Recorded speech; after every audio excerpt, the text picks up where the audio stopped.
You can say what you want, but I never been scared. Never been scared. Never been scared. Welcome back, everyone. Thank you for joining as we get started in part 2 of Quasean Nicholson's interview. Here in part 2, he starts to discuss the rest of his time at Southwood, his thoughts and plans, how he transitions into college, and his life as he transitions outside of basketball. So hopefully you've enjoyed part 1. Part 2 is packed with a lot more information and content. So I hope you have an opportunity to enjoy that also. All right. But to your point, so did you see what you thought you needed to see as far as the younger guys maturing during that season? Like you said, they're gonna get better regardless, just because they started playing more. Did you see them come along and mature to the point where you thought they needed? Oh yes, once you play, in experienced games, it's nothing like just playing the game and getting experience from game experience. And so once those guys, especially our guards, that's who really was who needed the experience. Because if you ain't got no guards, you ain't got nothing on no level. And so once Johnny and Mario and Lorenzo and all them guys, they got the experience, they got that confidence. Experience brings confidence. They got that confidence. Man, they started to play. They started, when they was reserved at first, they didn't want to make this move, make this pass. They just let it go and just played. My thing was man, just play, just go. Play like you play at the house, play like you play on the streets, and just play. And so, around the middle part of the season, you start to see guys just take a deep breath and just play their game. And that's when we start winning games. That's when them guys gain confidence, and that's when we start, playing some good basketball. Okay. Did you learn anything about yourself that season? Patience. Man, a whole lot of patience. I've learned this, and this is not just for basketball, but you can't expect you out of you. You can't expect you out of somebody else, rather. And so I was expecting somebody else to make a play like I make a play, but they ain't gonna make a play like I make a play, and vice versa. And so once I just, just my thing with leadership was I just was more so encouraging those guys. Man, look, you make a turnover. Hey, man, that play over. Let's go to the next one. And so once I started doing that became contagious on the team. And so you seeing guys going, helping each other up. When the beginning of the season, it's just it was like everybody was individuals. It wasn't no team concept at all on our team. And so once right. that got contagious and guys started to pat each other on the back, hey, man, hit the next shot. You missed that one, hit the next one. And that started to change our season right there. Okay. So how did you take it, seeing all the guys you played in AAU having successful seasons, and you not so much? Now that was tough because they'll let you hear about it. As they should. Hey, yeah. Because if I'd have been whooping them, I'd have told them about it too. And so they hey, man, we could have beat y'all by 50 if the coach would have left us in. You hear stuff like that. So but that caused the hunger, for my senior year. I'm gonna get y'all back. You know what I'm saying? Y'all got us my junior year. We was down, and so people gonna kick you while you down.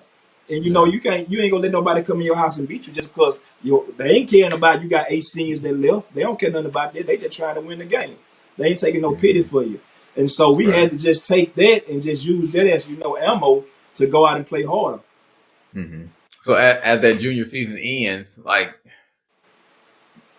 moving into, like you said, your senior year, did you think you were going to have to do anything different preparation-wise? Were you still playing at AAU over the summer?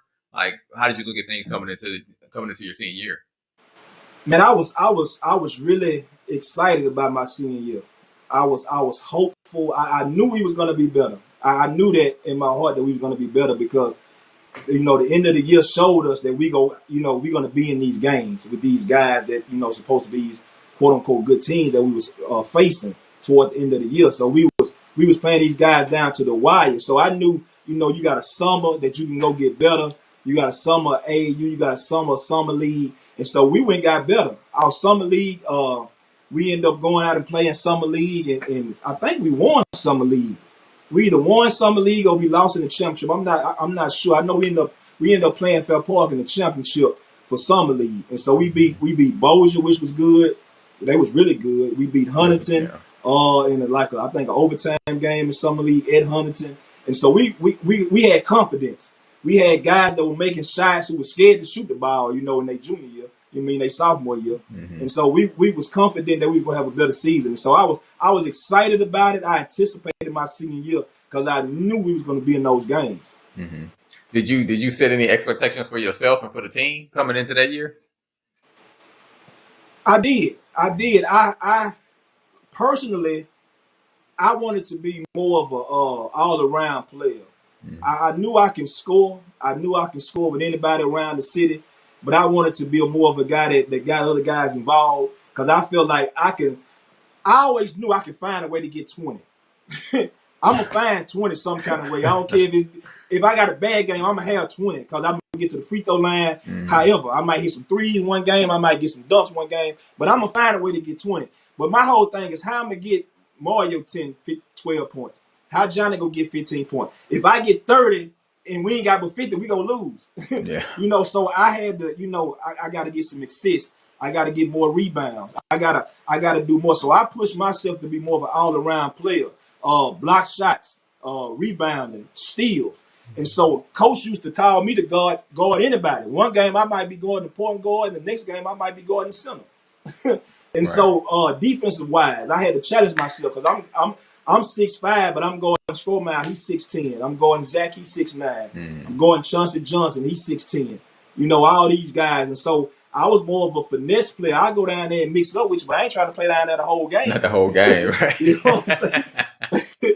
So, but the team, as far as the team is concerned, I wanted to win, you know, around 20 games. I thought if we won about 20 to 25 games, we'll be right in the mix. I knew Fair Park was gonna be good. I knew Bird had kind of went down too. Bird had a down year, and so I knew he was gonna be right there in that second tier. Like Fair Park was better than everybody, but Ryan it was Woodlawn, Huntington, and Southwood in that second tier in our district. And so we battled. You know, Huntington beat us at our school. We beat Huntington at their school. And Woodlawn beat us twice, but both games was in overtime. I mean, it was two heartbreaking games. Chris Worthy hit a 3 at the buzzer one time. I mean, we just lost our mind at the end of the game. It was crazy. We fought back to get into the game. Coach Martin, they had the ball last, and Coach Martin said, "Whatever you do, don't leave Chris Worthy." And I don't know who was guarding, but they left him wide open. And he ain't touched no rim for game. I say, how y'all leave him open? I say, Coach, you want me to get Chris Worthy? No, you get Zach. I say, well, who got Chris Worthy? We still don't know to this day who left Chris Worthy wide open. Get the tape, right? Get the tape out. Right. So yeah, that's how it went. Right. So coming into that year, like you said, with your expectations, like did you? I mean, you mentioned like during your junior year how you were just kind of like an encourager because a lot of those guys didn't play. Did your leadership style change at all during that senior year since those guys had that experience? It did. Once they got that experience, I knew I can go get mine. Like I can affect the game just by being dominant my senior year, because it was games where I used to script games out. I learned how to script a game out. Like I learned when to attack. I learned when to be passive. I learned when to take over, when not to take, when to step back. And so most of the time I was going out to score. And once I put pressure on the defense, that'll open it up for everybody else. And so most of the time I had a mismatch because I'm the tallest one on our team, outside of Bryce. And so Coach Martin put me in situations where they big man got to come out and guard me. And I wouldn't go let they big man guard me one-on-one. I was going to get to the hole. I was going to get to the free throw line. I was going to shoot threes, and I was just going to be dominant for us on the offensive end and try to wreck shop on the defensive end, just helping everywhere, being in passing lanes and stuff like that. So I felt my senior year, it was more so about being dominant, like just being the best player on the court. And my teammates see that and like, man, look, we can't leave Qua out here by himself. He got 20 points in the first half. We got to do something to happen, And so my focus changed because them guys got experience and they knew what to do then. I ain't have to say, look, man, shoot the ball when I pass you the ball. You wide open. I ain't have to say that then. And so that helped us a lot. Right. Do you think so you had mentioned the year before that you felt like you and the coaching staff should have had a conversation earlier in the season because it was a totally new deal. All new players basically coming on. Like, did you kind of proactively go to coach during that senior year and kind of have a conversation about what the expectations were, or did he come to you, or nothing happened? Pretty much, it was kind of the same thing. Nothing really happened, but it was more so understood going into my senior year. And then Coach Daniels. Now, Coach Daniels helped us out more because Coach Daniels was a player's coach. Like, I can go tell Coach Daniels stuff I wouldn't tell Coach Martin. I can tell Coach Daniel what's going on in my house. I wouldn't tell Coach Martin what's going on in my house. So Coach Daniel was there, like, he'll just listen. He ain't gonna say, hey, this wrong. He just go listen and just be an ear, for us to lay on. And so Coach Daniels helped us out a lot when he came because he was like one of us. He was like, he ain't gonna sugarcoat nothing. Like, man, look, Quay, that man, he getting past you too much. You ain't playing defense like you should. He gonna challenge you. And so, like, but in love though, it wasn't like he was criticizing. It was a place of love, and we knew that. It's something I learned in basketball. And I think this in all sports.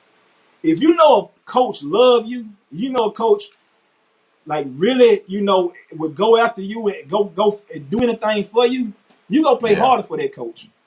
If you know a coach just in it to get a check, you ain't gonna play that hard for that coach. That happened to me in high school and it happened to me in college. And so you can tell the difference. You can tell how players play for their coach, just by, like they'll do anything for them. Even to this day, I know guys that coach teams right now. Some of my friends coach teams, and they teams love to play for them because they play as coaches. They sit down and talk to them. They take them out to dinner. They let them come over to their house and watch movies. They go to different places with them and stuff like that. And so that's a big difference when you talk about coaching. You got a player's coach and just a coach that's trying to get a check and really don't care nothing about nothing else. So do you think like you were coached like during your time at Southwood, like to your full potential? I know that's a loaded question, but I still want you to answer it. I don't. But I didn't. You know what was heartbreaking about it? I didn't realize why it was going on. I didn't realize till I went to college. I didn't realize till I got to college, and I was like, and the coach, and we went to practice, and the coach said, "What y'all looking at those balls for? We ain't gonna touch no balls next week." And I'm like, "Huh? We just scrimmaged at Southwood. What you talking about? We ain't lift no ace at Southwood. We ain't run no suicide at Southwood. What you?" And so I didn't understand it at the time. When I was at Southwood, I thought everybody was doing. Yeah, so I get to college, man, and I just got hit with a brick wall. Like, man, it's a whole other level to this thing. So I didn't get pushed the way I should. I remember Coach Marlin, I made second team all district. It should have been first team. I was the leading scorer in the district. And I remember Coach Marlin say they came to him and asked him how many points I averaged. Coach Marlin didn't even know it. So Coach Marlin, this is a true story. Like right now, if you go look at the times, they had me second team. I was the leading scorer. I think I was like 21.9 that I averaged. That Coach Marlin told them. Oh, that was all city. Coach Marlin with all city, right? That was all city. Okay, all city. So Coach Marlin came to me later and said, "Quay, I told him 21.9, but you average more than that. But we can't go change." I'm like, well, he said, "Cause he didn't know. He didn't know. He just said something on top of his head, And so I'm telling the guys, me and Scrum out and we laugh about it all the time. And I say, man, I want to get on first team. Yeah. I want second team. They asked me like, well, who should have came off? I said, anybody. Everybody could have came off. If you look at it, you should have been on there. Reggie should have been off. Yeah, but they had, they had the skin in their pocket back then. I got it. Yeah, but man, it was a fun time, man. But if I had to do it all over again, Taylor, I would have wished I had somebody that knew about college, knew about the recruiting process, that knew about pushing a player to his full potential, work ethic. Because I didn't get that, from Coach Martin. Just to be honest with you, I love Coach Martin, but I'm just being honest with you. It's like that wasn't something that he was, I don't know if he was interested in it, or just something he didn't know about. He could have just been raw and didn't know. But once I moved to Texas, I can't let Coach Marlon look like that. But like, but still, like from Paul Marshall to Tony Bryant to you, like, come on, man, that he was blessed and didn't know it. Hey, he ain't coach. All them players Coach Marlon had, he could have got a coaching opportunity on the college level, but he never did. I don't remember one time sitting down with Coach Marlon talking about colleges. Not one time. Like LSU came to Southwood to our practice. I think Alabama Arkansas. Arkansas was recruiting me. Coach Marlon never did sit down with me. Not one time. I don't remember one time me sitting down. Colorado State came. We didn't sit down one time and say, Quay, these coaches are interested in you. This school is interested in you. This is what I think. This is what you should. These are the ups and the downs. That's talk about insane. Like to not have that conversation. Like you said, with so many schools coming by, and only he could answer that question. But just based on the relationship that he had with all his players, but including you, like, do you think it was just some type of like social issue? Maybe like he just wasn't relatable to players. I can only speak for myself. I don't know what happened with the Paul Marshalls and the Tony Bryants of the world. I don't know if they sat down with him and talked about recruiting in schools. But when it came to me, I didn't talk to him about nothing. I would have welcomed that. I think I remember asking him some questions, about schools before, but it never was. He never set me down and just went in depth with it. Like you would expect a coach to do, your high school coach, and you going to college, you expect him at least, because I didn't have, no mentor in basketball. My family really hadn't been through that process. They didn't really understand it. And so I really didn't have nobody. And I was telling, matter of fact, I was telling Mario this the other day. Like, I ended up signing with McNeese, and I didn't even know all the schools that were recruiting me. After I signed, I remember Coach Stills coming to me and saying, "Man, Iowa State recruiting you? UTEP?" I was like, "What?" And he was like, "Yeah, your coach didn't tell you." I said, "No, he told me none of this." He said, "Man, all these people been calling me about you," and I was like, "I didn't know none of this." I went to Nike camp. My going into my senior year, I went to Nike camp that summer. And so Nike camp was the top 150 players in the nation. And so I remember I had a good showing at Nike camp. I played good. I played some of my best basketball ever. And I'm on a team with Quentin Richardson, guys that played in the NBA. Corey McGettis, Tayshaun Prince, all of these guys came out when I came out. And so I went down there and we played in the showcase game. The showcase game was the first night you get to Nike camp is only one game. Right. And so all the players, all the coaches are looking. You got Mike Patino, Patino, you got all the coaches in there. You got a showcase game. And so Quentin Richardson was one of the best players coming out. Corey McGettis was too. Both of these guys were from the Chicago area. So I was on Quentin Richardson's team. And so they put us up against, Corey McGettis' team. So I ain't know none of them guys. They ain't know me. We just got on the same team together. And so I remember the coach asking, which one of y'all can jump? Who got some hops? And I said, I can jump like that there. And so he said, we got this play called Four that we go run. And so I remember this like it was yesterday. The gym is packed. We had IUPUI in Indiana. And so the gym is packed. All the coaches everywhere. So we playing this showcase game and everybody's watching us. And so they called this play called Four. Quentin Richardson had hit like a couple of threes and everything. And so they was already looking at him. So they called this play. And I remember him, when he threw the lob to me, he said, "My bad." Like he had threw it too high. And I still caught it. Like it was sick. Like it was one of the best dunks I ever had. I ain't gonna lie. I don't brag on myself, but it was one of the best dunks I ever had. I caught it like way, way back. And I just brought it down. I mean, the gym went crazy. They ran out the gym. And after that, man, I went on like a 15-0 run. I hit like 4 trades after that. I just went crazy in that game. And so, but I didn't even know who I was recruiting me from Nike camp. Coach Marlon didn't tell me nothing. That's crazy. Man, I didn't know. Like I got a lot of letters when I left night camp, I had shoe boxes for. I'm talking about big time schools. I was getting all kind of letters, but letters just one step of the process. And so Coach Martin, man, I remember Martin. This is a true story. I remember Coach Marlin bringing me into his office. This was after the recruiting process was over with. And like pulling out droves of like letters and stuff that coaches had been sent to him. I'm like, man, and I ain't know nothing. I ain't know nothing, man. It was crazy. That was during the time a lot of guys was really, led astray and was kind of right. route to that process. Didn't really understand. Yeah, and like I said, that's the part I'm still confused about, because even talking with a lot of guys on the football team, it was kind of the same thing, man. Like after the process was over, all of a sudden the coach would produce all these letters.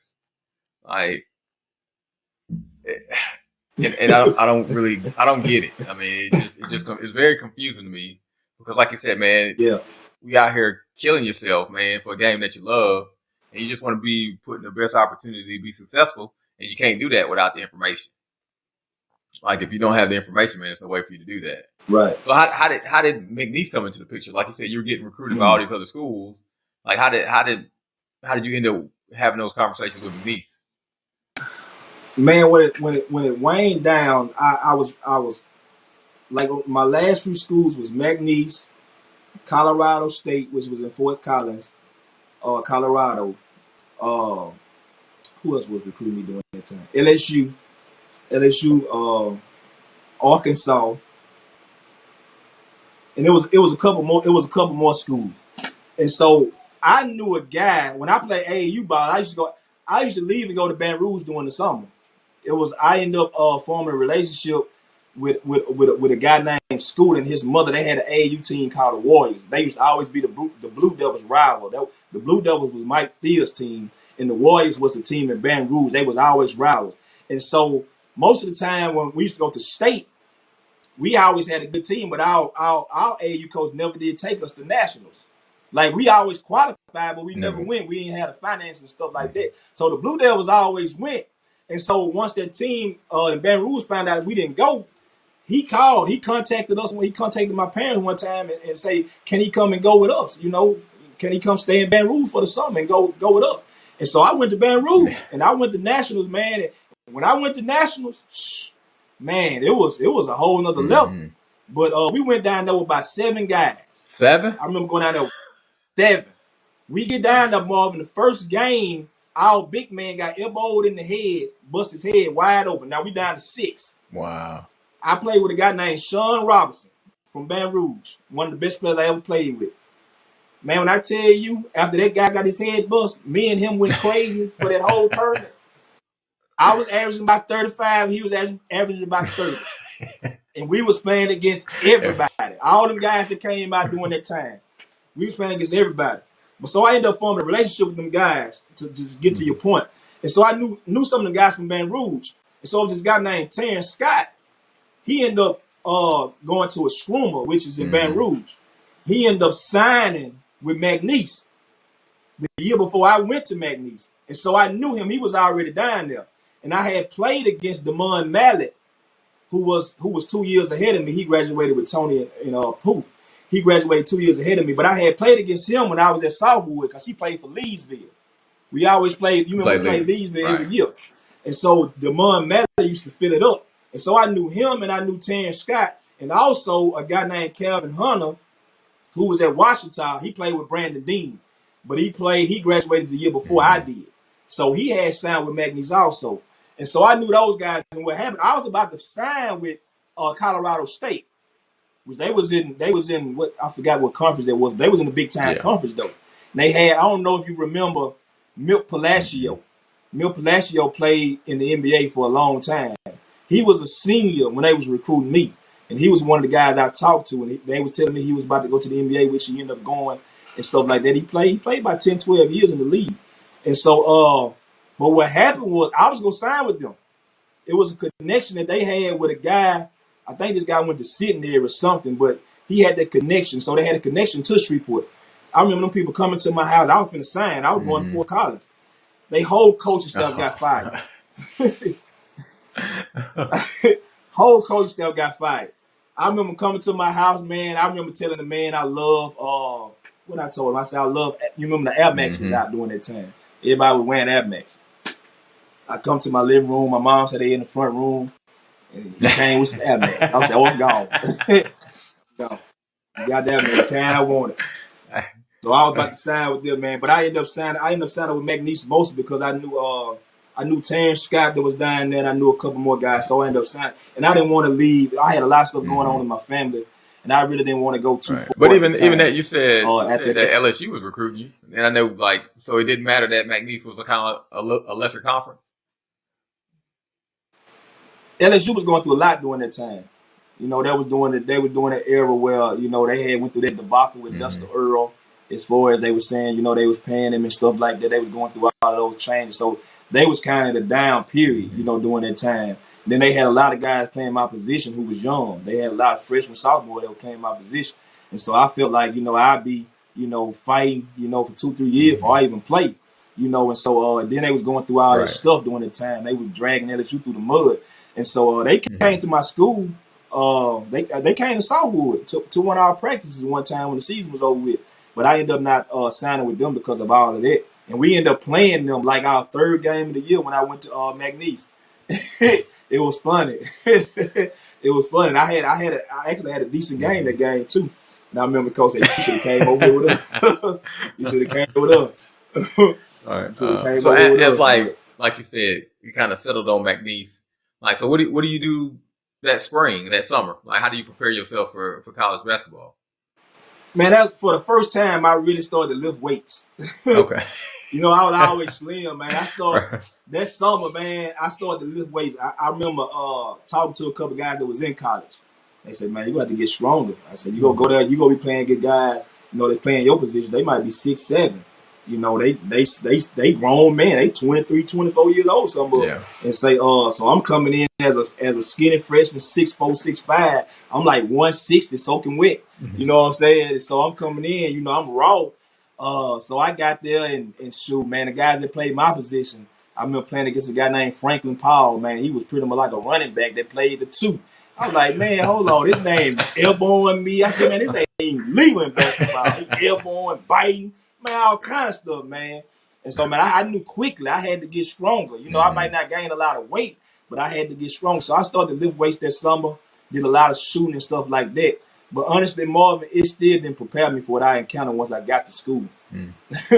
Once I got to school, man, that was a whole nother level. Man, we had a strength and conditioning coach. Just a coach just for strength and conditioning, right? Man, let me tell you. Let me just tell you a brief story about him. We used to call his nickname was the Devil. That's what we used to call him. We used to call him the Devil. Now I told you once we got to practice that first week, coach said, "Don't even look at no basketball. You go touch no ball the first week." Right. So, man, this man, the strength and conditioning, man, I remember one time, I'm going to give you this quick story just to tell you how crazy it was out there. One time, he took us, we started at a McDonald's. This is Lake Charles, I'm talking about, it's burning up out there. We started at McDonald's. McDonald's got the golden arches and everything. So you can see the golden arches. We at McDonald's, we go start here. So he said, just start running. He said, when we go stop? He said, just go. That's all he said, just go. And so the guys that had been there knew, man, look, just run. Don't even ask him, just run. You don't even want to say nothing to him, just run. They don't ask no questions. So we just started running. We running on the highway in Lake Charles, right on the side of the highway. Man, we had ran so far one way. We looked back, we couldn't even see the golden arches. We couldn't see no signs for none of the rest of them. That's how far we had ran one way. It's like 108 in Lake Charles. So we get back now. We had ended up running like 8-9 miles. Wow. And it's 108. When we got back, we high-fived. We thought we were done. He say, that's just the beginning. I said, huh? Man, that man had this old truck, man, like a 1940. Back then they really made cars. Back then they was made. He had this old truck, metal and iron. Metal and iron. He made us push this truck uphill, man, like 2 or 3 at a time. After we had ran the 9 miles or so. We out of done. It, man. After that, we thinking we done. We still weren't done. After that, we had to do push-ups, man. Let me tell you, we was doing push-ups. our arms just shaking and shaking. Man, I was so tired, man. It was an ant bed, a little ant bed by me. I was about to fall my like just lay in the ant bed. That's how tired I was. Man, I had never experienced nothing like that in my Well, life. and a lot of people know, like, the humidity down there is a lot different than it is in North Louisiana. Like, right. it's a game changer down there. So, man, I told Mario the other day. I said, man, I was 167 when I went to McNeese, but I was lifting 300 pounds. Man, as a freshman, man, that's how serious they was about strength and conditioning. wow. I had never lifted. Still to this day, I ain't lifted that much in my life. I was living 3-something as a freshman. Huh. I was 167. It's still in the book that I got. I was 167 when I went down there. And I was living 300 pounds. Man, I was like, man, that man never wasn't nothing to play with. Well, you said the devil, yeah. So I guess that works out, man. So once you got the McNeese, man, like as far as like once y'all finally got on the court, like how did you feel like you measured up with everybody else that was there? Man, I actually was doing good when I got to McNeese. I remember we had an exhibition game. That first exhibition game. And like usually freshmen didn't really play that much. Like a guy named T.L. Brown. T.L. Brown ended up going on and playing with the Lakers with Kobe Bryant. He was a sophomore and I was a freshman. So T.L. him and DeMond had kind of broke that little mold that freshmen really didn't play that much at McNeese. So DeMond had came 2 years before me. Then T.L. came, he played as a freshman. So when I came in as a freshman, Aiden Johnson went to McNeese with me. Aiden Johnson that played for Airline. So me and Adrian came in and coached it. He was like, y'all go play. You know, y'all ain't gonna come in and sit no minute. We recruited y'all to play. Right. So the first exhibition game, man, I had like 25 points. Like, I mean, like the seniors looking at me like, you know, this youngster going out there to get it. Right. You know what I'm saying? And so after that exhibition game, our first game of the season was against Colorado State. Oh man, the school had recruited. Yeah, recruited you. Right. First game of the year. And you still had the Air Max, right? I had the Air Max. I didn't get them back. I ain't take them to Colorado with me, but I had them. Man, we went to Fort Collins. That's the first time I ever ate at Fort Rutgers. Okay. we go to Fort Collins. We playing them, and so it wasn't looking good. They were beating us down. And so DeMond was our best player. DeMond was having a bad game. He was out. Now DeMond can shoot the ball. He the best shooter I ever played with. DeMond can shoot the ball, man. And so he was having a bad game. So coach had played me a little bit in the first half, but not that much. And so he had got tired of the starters. He said, man, look, I'm going with my youngster. So he put me and Aiden Johnson in the game. And man, I had 2 points in the first half. I ended up being the leading scorer for our team that game. My freshman year, I ended up with 14 points. I tied DeMond with the leading scorer as a freshman. I had 14 points that game. And man, I went to work that second half. They were like, man, we should have got this youngster. Man, I went to work that second half. Man, that was my first college game. And so I had 14 points that game. And so, man, coach was coming to me.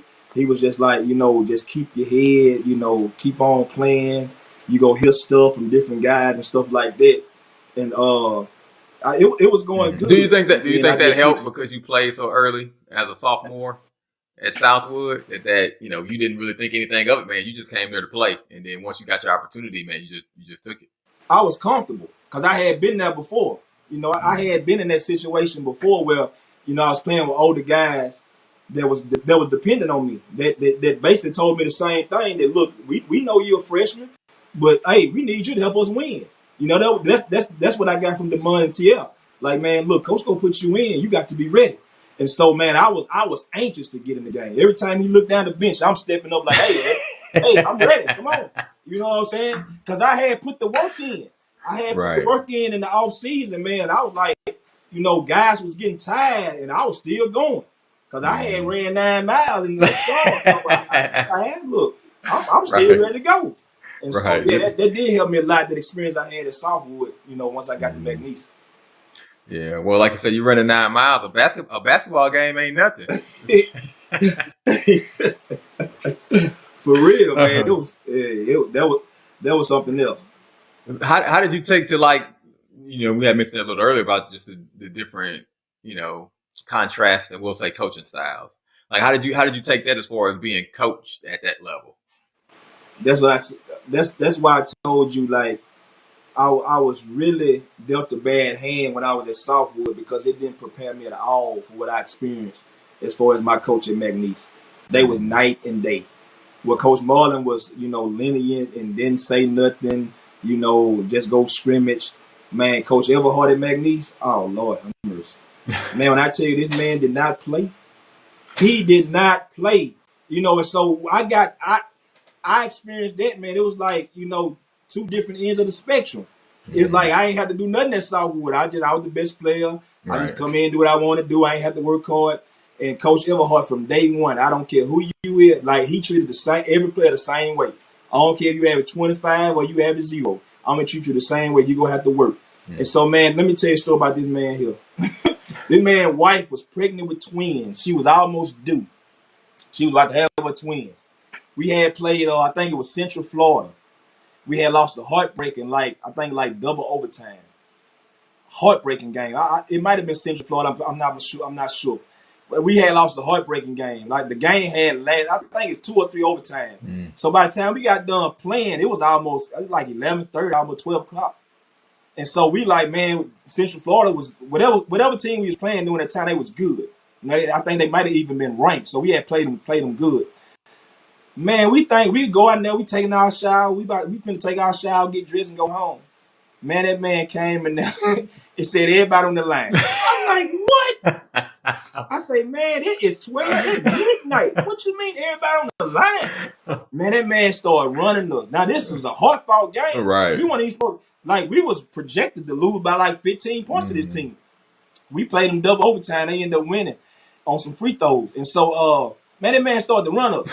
I'm talking about, I ain't talking about just, go do it. I'm talking about run us to death. This after a game. After a hard-fought game. And we running. And he just sitting there.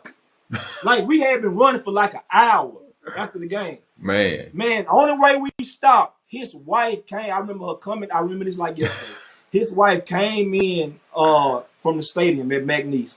And she was walking down the steps. Like, she almost do. She got twins. She big. Right. She crying. She said, let them kids go home. She crying. Stop them from running. They played a good game. Let them go home. That's the only reason he stopped.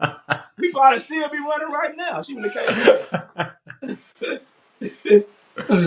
So, man, I wasn't ready for that. I'm gonna be honest with you. I had, coming from Southwood to that, like, that was a whole other world. But like, how did you handle that, like, psychologically though? Because, like you said, like, not really having to do much. And now you got a guy pushing you further than you ever thought you could go. Like, that made me mentally tough. Yeah. Like what I learned there, I still take that to this day. Like, that's something that taught, that I hold dear to my heart even to this day. Like, this is before I even knew God. I didn't have no relationship with God back then, but it taught me, perseverance. It taught me endurance, what it talks about in the Bible over and over again.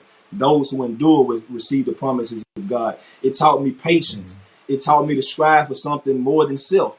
And so it taught me some valuable life lessons, even to this day with my family, as a husband, as a pastor, as a man of God, right. Some of the stuff that I learned, not to give up. I learned all that stuff my freshman year at McNeese because I was pushed to limits I just knew I couldn't do. Man, that man had us doing stuff that I was like, man, in the natural, I can't do this. But he had us like, it almost like an out-of-body experience to where, like, my mind, my body don't control my mind. Like, I got to think that I'm not tired. I got to think that, what I have done, these last 2 hours is not affecting my body. And then, like, after all of that, you have to go to the line and make free throws. It was always a mind game with him. Yeah. You know what I'm saying? And that's the same thing in the kingdom of God. That's why Jesus talks about serving him with all of your mind. Because everything you do starts from a thought. Right. And so, man, it taught me a lot. It really prepared me for life. And it helped me once I ended up eventually leaving McNeese and went to other schools that guys had never experienced that. Even guys, I was talking to guys who was playing on big time levels like ACC, SEC. They weren't experiencing what we was experiencing at their low level at McNeese as far as strength and conditioning and just being mentally tough. They weren't experiencing it. Wow. Well, so yeah. and like you said, man, those building blocks. Because like I said, you don't know, and like you said, you kind of mentioned earlier, it's even like faith, man. You don't know where your faith is until it gets stretched. Like you have no idea how far you can go. You have no idea what's in you until you test it. Right. So no, man, that sounds like a great coach. So how did that first year end up, man? Like as far as like what your expectations was. I know you had, you normally set some expectations for yourself. Well, man, I started off like I hit that brick wall when I first got there because of, it was just a new world as far as like, conditioning and things like that, and just being away from home for the first time and stuff like that. But once I really grasped, what was going on, once I got comfortable, I was able to handle it pretty good. But what happened once I got to McNeese, I started having a lot of, issues back at home. So I had a lot of, personal issues back at home with my family. My mother was going through stuff and stuff like that. And eventually it wasn't basketball at all that caused me to leave McNeese. It was like personal issues. I had 2 deaths in my family. That was like one of my uncles who I was close to. And then I had a cousin. He was a baby. And he ended up getting killed. A baby. He was 1 year old. He got killed. And that was the icing on the cake for me. And I remember calling home and stuff like that. And my mom was going through it and family was going through it. And so I eventually left McNeese at the break. So around like December, January, I didn't come back. I didn't come back to McNeese. And so what was the conversation with your coach though? Like, was he open? Was he open to the? Was he sad, upset? Did he understand? It was kind of like when you get to college, man, it's most of a business. It's ran like a business. It's like next man up. It's like you got 15 spots and you got 1,000 guys fighting over 15 spots. So it was more so like, hey, handle what you gotta handle. Go handle it. If you feel that you gotta put your family first during this time, go and do it. We support you. You know what I'm saying? And that's basically was it. It wasn't a whole long drawn out conversation with him or nothing like that. It was like I already had my mind made up that I was going. But if I look back on it, I probably would have stayed. Because I had like one of my best games, like right before I left. We had played Northeastern, which is we got in Monroe now. And I had like, I think Mario ended up coming to the game. I think I had like 13, 14 points in that game too.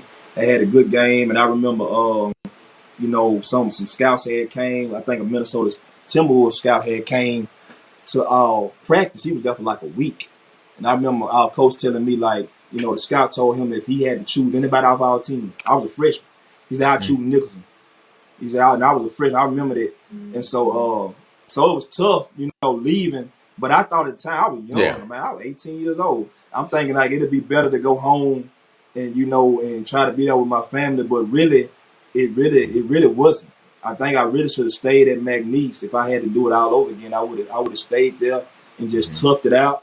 Because coming into my, sophomore year, I would have really been dependent on to be one of the top players on the team because I was already being used as a freshman. And so if I had to do it over again, I think you never know, man. Like you said, people leave, people come. You never know, man. You stayed the course, come back that sophomore year, you could have been starting and been the guy.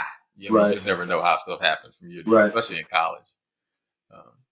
But I did want to. So how did you handle things like academically at McNeese? Because like you said, it's not like, and that's another thing that I guess we need to probably talk about a little more with everybody. So when you get, and I've spoken with other people, like they find like it's a really tough transition academically, and a lot of people spoke to like not being prepared, like Southwood not preparing them, like even like their coaches not preparing them, their parents not preparing them, but even with your parents, it's so much.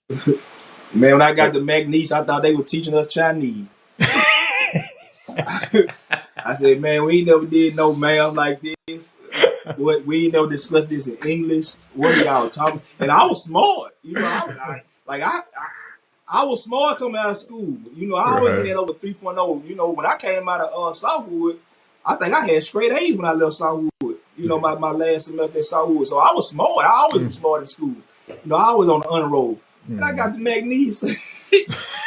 The worst thing I did, I tried to major in engineering. That was the worst thing. And I remember going to a drafting class. I said, man, let me get up out of here. I don't belong in no drafting. What am I doing in here?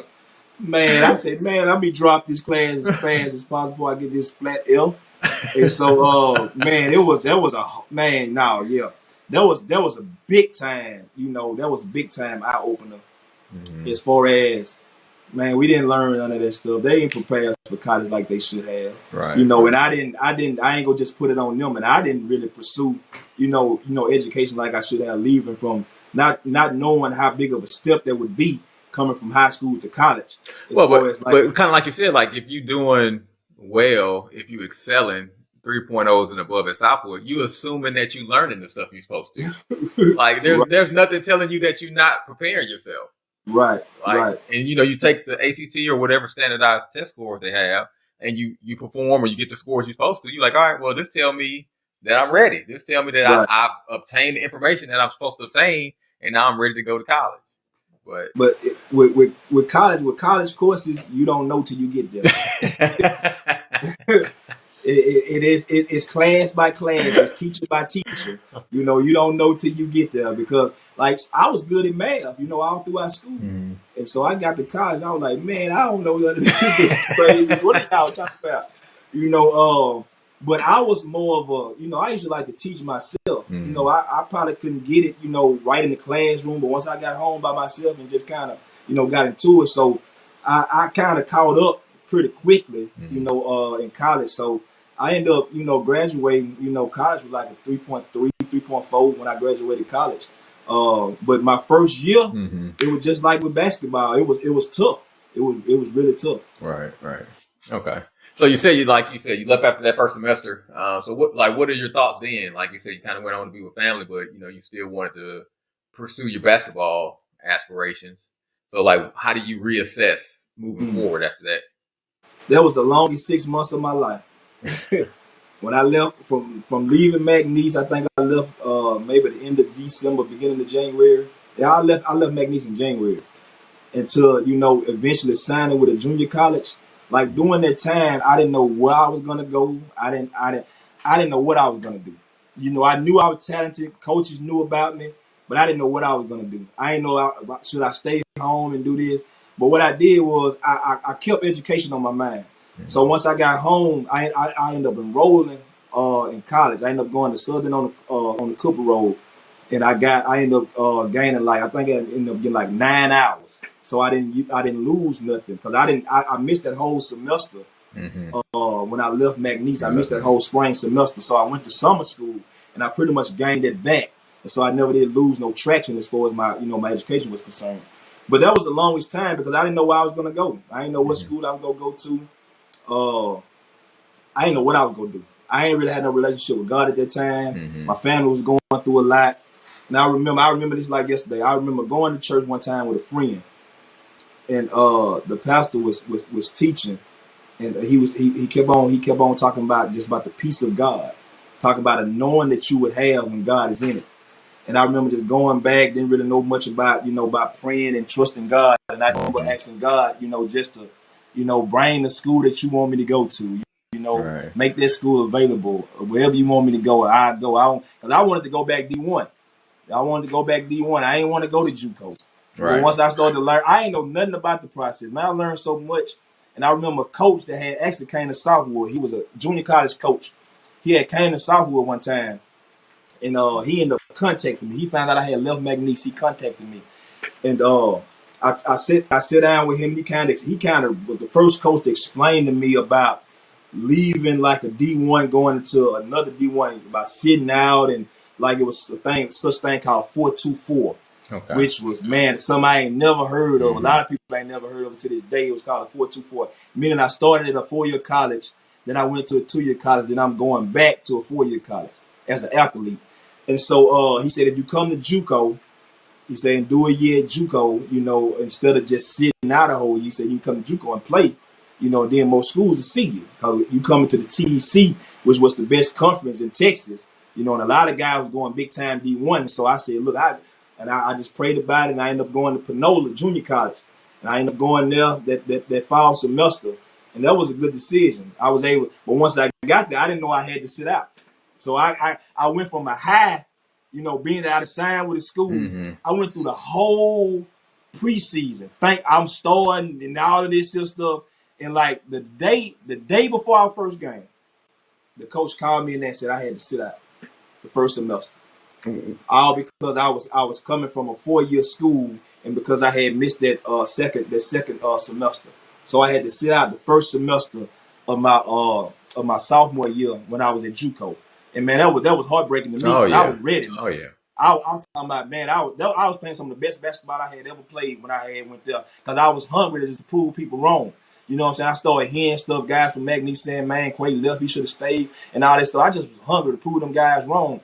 And so I remember it was a coach named Coach Ham that I had at McNeese, and he kind of kept up with me, like where I went and stuff like that, because they always recruited the TEC.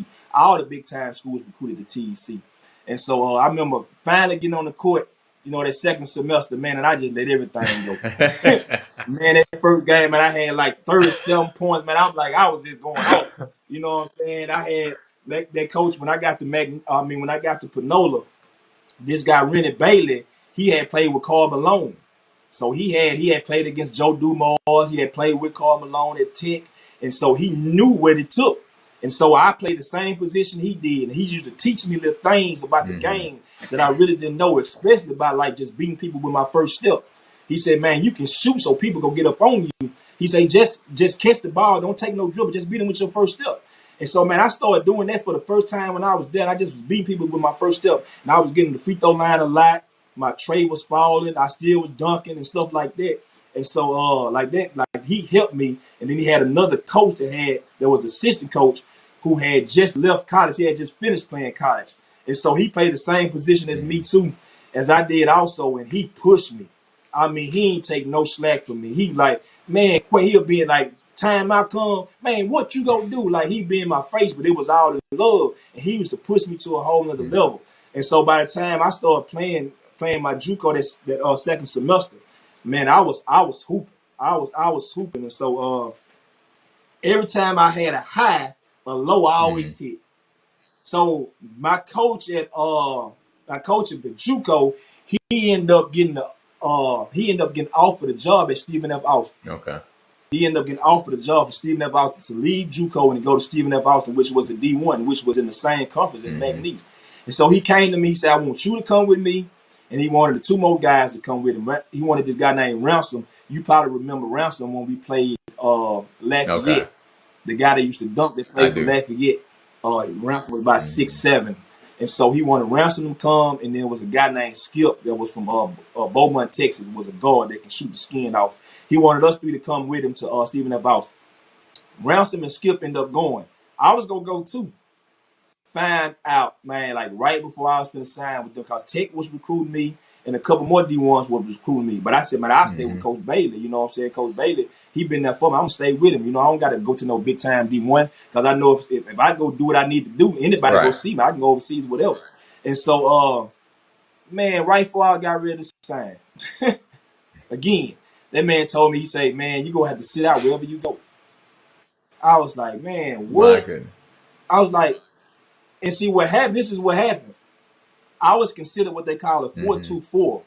So most of the time when guys go to JUCO, they don't have to graduate JUCO to play D1 once they leave JUCO. Okay. But being that I had went to a D1 school before JUCO, I had to graduate JUCO in order to play going into my next year. Yeah, because most guys go to JUCO first, not second. Okay. Right. So they call that a 4.24.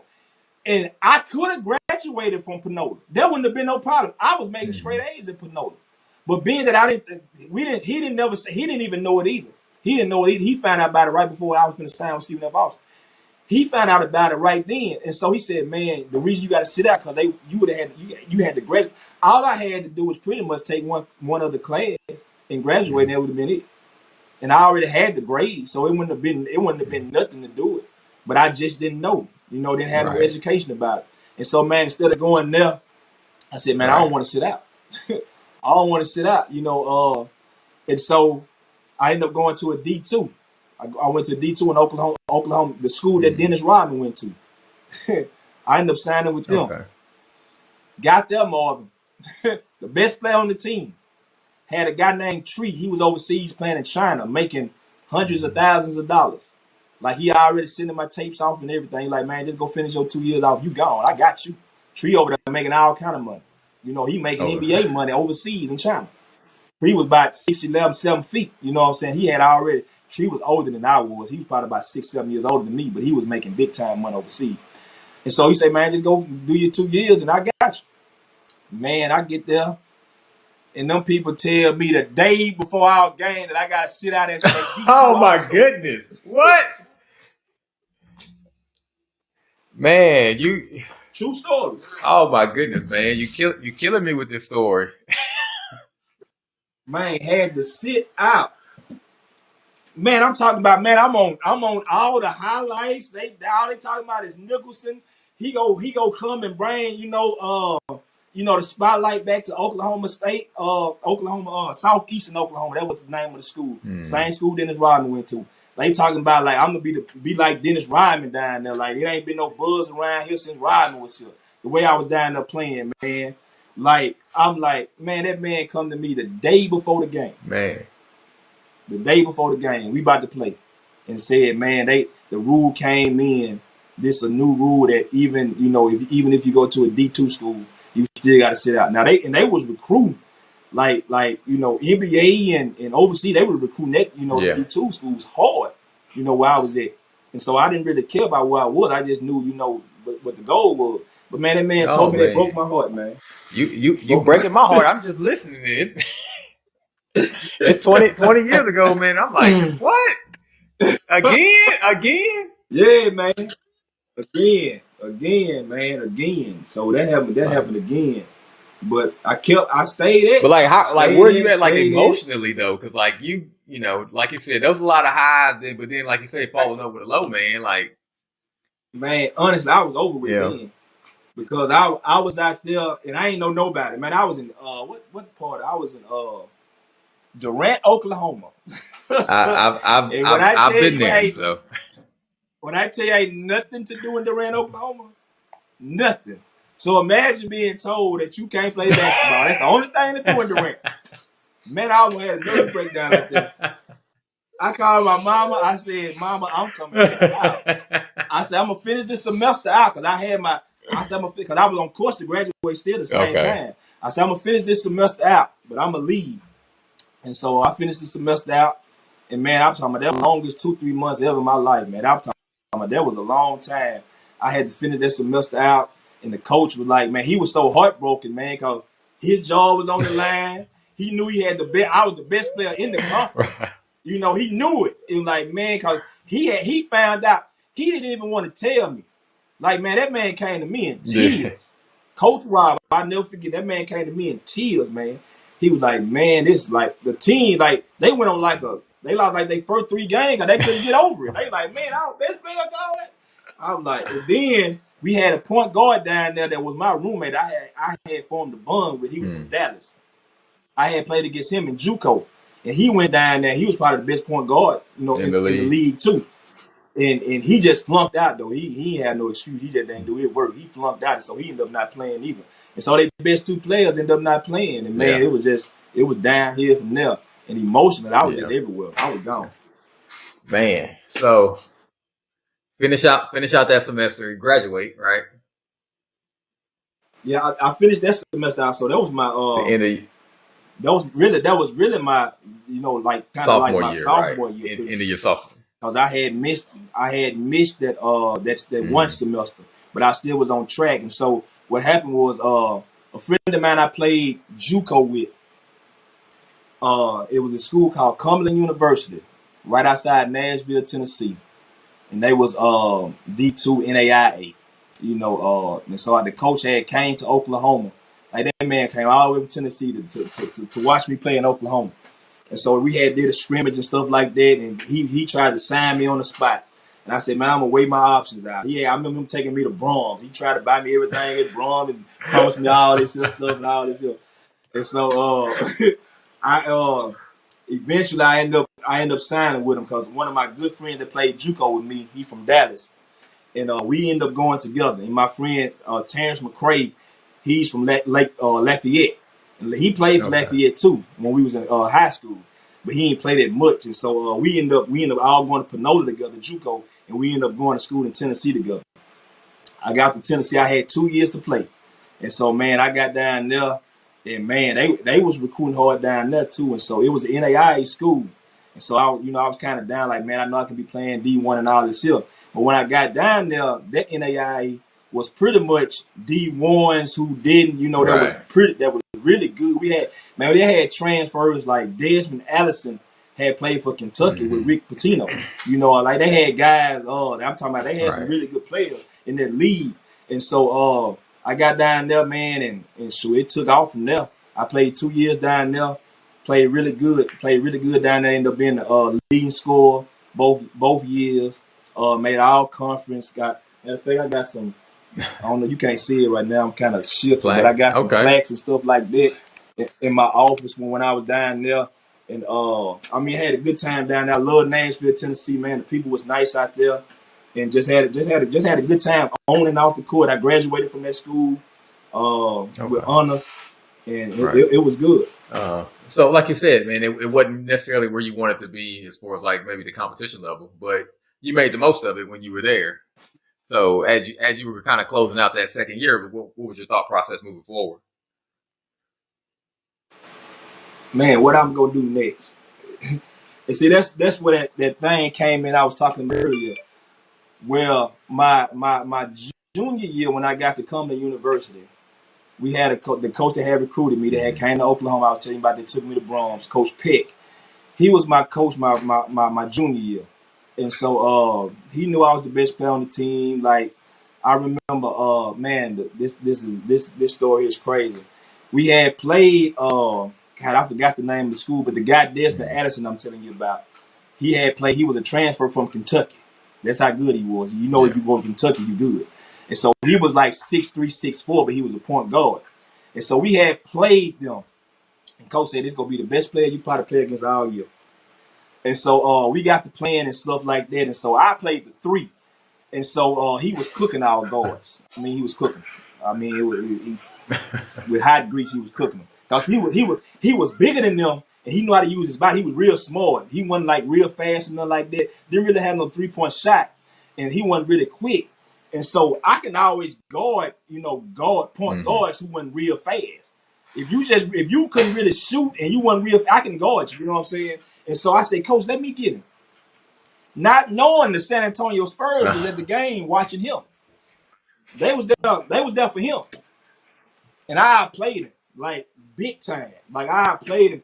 I took him the second half, and he couldn't score on me. He couldn't even get a shot off on me. I was on it, man, and I was scoring on the other end, And Coach came to me after the game. He called me in his office. He didn't want nobody to hear. He said, "Man, the San Antonio Spurs looking at you." He said they came to see Desmond Addison, but he said once you outplayed him, he said they looking at you now.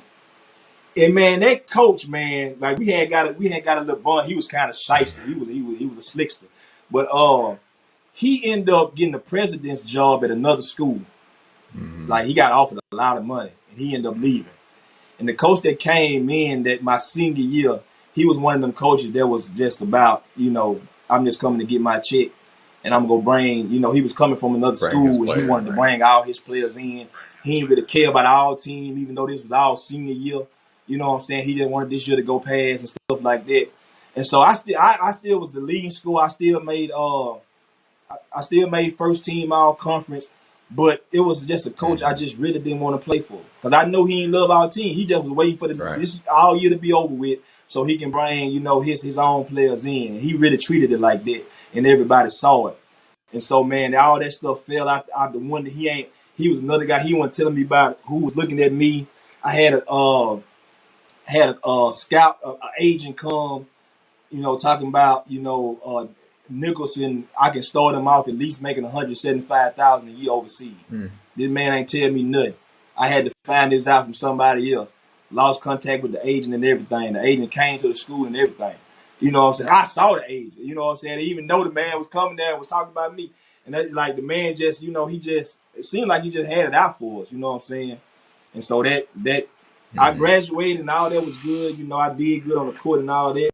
I had a really good senior year. Like I had some games, man. Well, I had some games like it was some crazy games. Like Man, I had some crazy games, man. I remember this one game I had, man. We was playing this team from outside Atlanta, and it was a back and forth game. And my assistant coach, that was my guy. He was my guy. And he was like, man, look, we just go run the same play for the rest of the game. Don't right. He said, they don't stop it. We go run it the rest. We go run it the rest of the game. The base of the play was I catch the ball at the elbow on the right side. The man on the elbow on the block, he goes all the way to the corner on the other side. I play one-on-one with whoever guarding me. Man, we ran that play about 10 times in a row, and I scored every time. Every time. They finally called the double team at the end of the game. Every point was, it was crucial. The game came to the end. They finally sent the double team at me. And he tried to double team me on my spin, but coach had already told me, he said, they're going to come W soon. And they came to double. Man. I hit my point guard for the game winner. The man that came off, I hit him for the game winner, man. We went home, man. That was a big game because that sent us to the playoffs and everything. That was a big game. But man, I had some big time games. I mean, like 20 and a half, few times. Like I had some really good games. And so it ended pretty good for graduation and basketball. Good, man. So that kind of wraps up your collegiate career. So like what do you think from there? Like you said, you didn't really have a coach that was advocating for you as far as like anything at all. So you're kind of back in a similar situation that you were your senior year at Southwood, where you kind of figuring stuff out on your own. So but as far as what you were thinking individually, like what was your plan? Man, all I want to do is only thing I wanted to do was keep playing. That's all I wanted to do. I knew I wanted to play professional basketball. If that was going overseas, that was going making money in the States and some of the leagues in the States, that's what I wanted to do. That's the only thing that was on my mind. I had a degree in psychology, but that was the last thing on my mind. And so man, when I left there, that coach never did really put me with an agent. You know what I'm saying? Like, I ain't really had no agent. I started getting phone calls from other agents and stuff like that. But the coach, when our last game was over with, that was pretty much it. You know what I'm saying? I was hearing stuff from other guys, coach, man, saying something about this agent, something about this place overseas and stuff like that. And so I ended up coming to the house for the summer, started working out at home.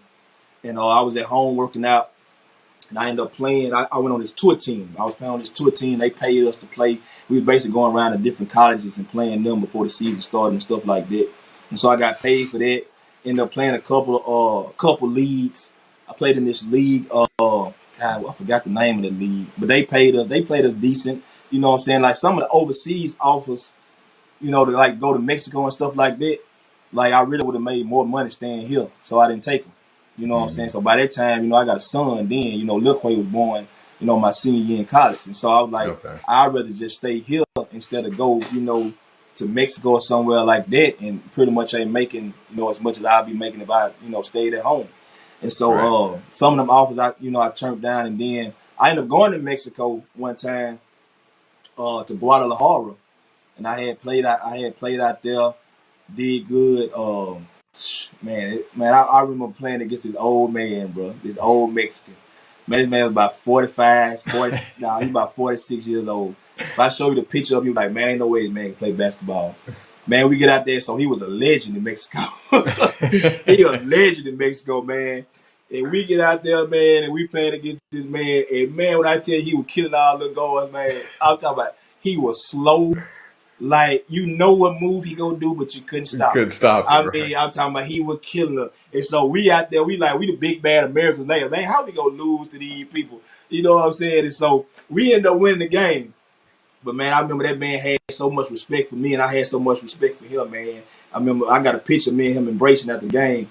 And so he was like, man, if it weren't for you, we would have got y'all. He said we would have got y'all, man. And so, man, I got pictures, man, just signing autographs in Mexico, man.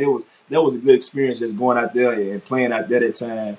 And so I ended up doing that, bounced around, played. I remember one of my highlights is that I had got a call from this guy. We was playing ball at home, and I got a call, and the guy said, man, I want you to come to Houston, like today. He said, John Lucas. I don't know if you remember John Lucas. John Lucas played in the NBA. He's a Hall of Famer.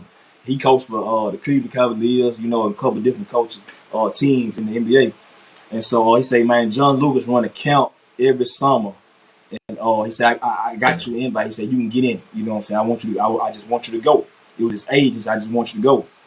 So I remember going down there, man. And so I had been out of school. I ain't been out of school too long. I was still I had got out of school now about 22, 23. So I was probably about 23, 24 when I went down there. And so this is actually before I went to Mexico. I go down there and man, it was number of NBA players in the gym. They was having the thing at the workouts at Rice University. And so we in there, and I remember this happened. We in there, and so I'm about 6'5", 6'6", and I get matched up with James Posey. You remember James Posey? I do. I get matched up with James Posey. And you look at the guys on TV and like you think James Posey not that tall, man. James Posey about a legit 6'8", So I'm about 6'5" and a half, 6'6", You know what I'm saying? I'm like, man, I'm looking up at James Posey, and so they were like, man, we ain't got nobody else to match up with him. You know what I'm saying? So you got to match up with him. And so man, we doing the drills and stuff like that. And so man, I just got a confidence about myself. Yeah. And I was going at it. I'm like he couldn't guard me. I'm going at him, he going at me. I'm like, I'm fouling him, he fouling me. We going at it, man, for like 2-3 days, you know what I'm saying? And I remember him coming to me, man, just respect, you know what I'm saying? He said, man, you need to be playing somewhere. He said, you need to be making some money. You know what I'm saying? He was like, and I told him, I was from Shreveport, and I told him, I knew Shreveport and stuff like that. By that time, Shreveport was in the league. He's like, man, you need to be on. I remember talking to him, man. There was a lot of more guys out there was from the NBA and stuff like that. And then after that, I ended up, moving to Dallas about a year or so after that. And that's when, a lot of stuff. I ended up going to Mexico when I was in Dallas. I was actually in Dallas when I went to Mexico and played ball out there. And I played in a couple leagues out there and stuff like that. Got a couple more offers, man, but never. By that time, I had started my delivery business and stuff like that. And I was making some good money. And I was like, if I leave, I'll be making less money than what I'm making at home. And so I had, had routes and stuff like that, was making some decent money. But the last story I'm gonna tell you, man, I remember when we was in Dallas, man, we used to go at it. Man, everybody used to be like LaMarcus Aldridge, all them guys used to be in the gym out there. Like Chris Bosh from that, all these guys, we used to play Texas Arlington, UTA, right? College, and Arlington. And man, when I tell you, everybody that can play basketball in there, they had 2 courts going at the same. And I mean, they used to go down. You got the NBA guys in there. You got guys overseas that making millions of dollars. You got all these guys in there. And man, I'm in there. I'm holding my own. You know what I'm saying? Them guys come up to me like, man, you supposed to be playing somewhere. And I remember I got messed up with this guy, man. I remember him coming to the gym. He was bragging. He had said something about that's when the Chrysler 300 was, everybody was buying them. He said, man, I'm going to go buy my wife a Chrysler 300 cash and all this here. And so he had a tryout with Minnesota Timberwolves and stuff like that. He was making millions overseas. He was pretty much a millionaire overseas. And I was matched up with him for like 3 days. And I was killing him for 3 days. Everybody in the gym knew it. Everybody knew who he was because he let everybody know, right? And I was kidding. I ain't talking about, and he couldn't score me, and I can score him easy. I was killing him for 3 days. So much. So I remember I was hitting so many trades one time. LaMarcus Aldridge say, man, who was guarding him, man? I remember, man, LaMarcus Aldridge say, man, who was guarding him? Man, I just kept hitting trade. And I was still jumping back then, too. Like, I don't know if you remember Andre Emmett. Yeah. Andre Emmett, he got killed like about a year or so ago. And Emmett, man, Emmett used to play out there, man. That was my boy, man. Emmett was a good dude, man. And Emmett can score on anybody. Like, this boy can score, man. I ain't never seen nobody score like him. And, man, Emmett, me and him used to talk because he played with Stroman in China one time. And so he knew I knew Skro, and so we had hit it off, man. He was a cool dude, man. Him and a guy named Dunny. And so we used to talk all the time. But Emmett was making a lot of money. He NBA and overseas and stuff like that. And, man, I was killing this dude, this guy I'm telling you about, man, for 3 days in a row. Man, I remember going home like it was yesterday. I was staying in Arlington during that time. I remember going home just breaking down, Marvin.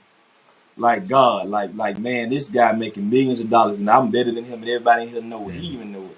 And I say, why I ain't over there playing, making millions of dollars. And I didn't understand what God was doing then. I ain't understand it. I was like, God, what are you doing? You know what I'm saying? I ain't understand nothing at the time.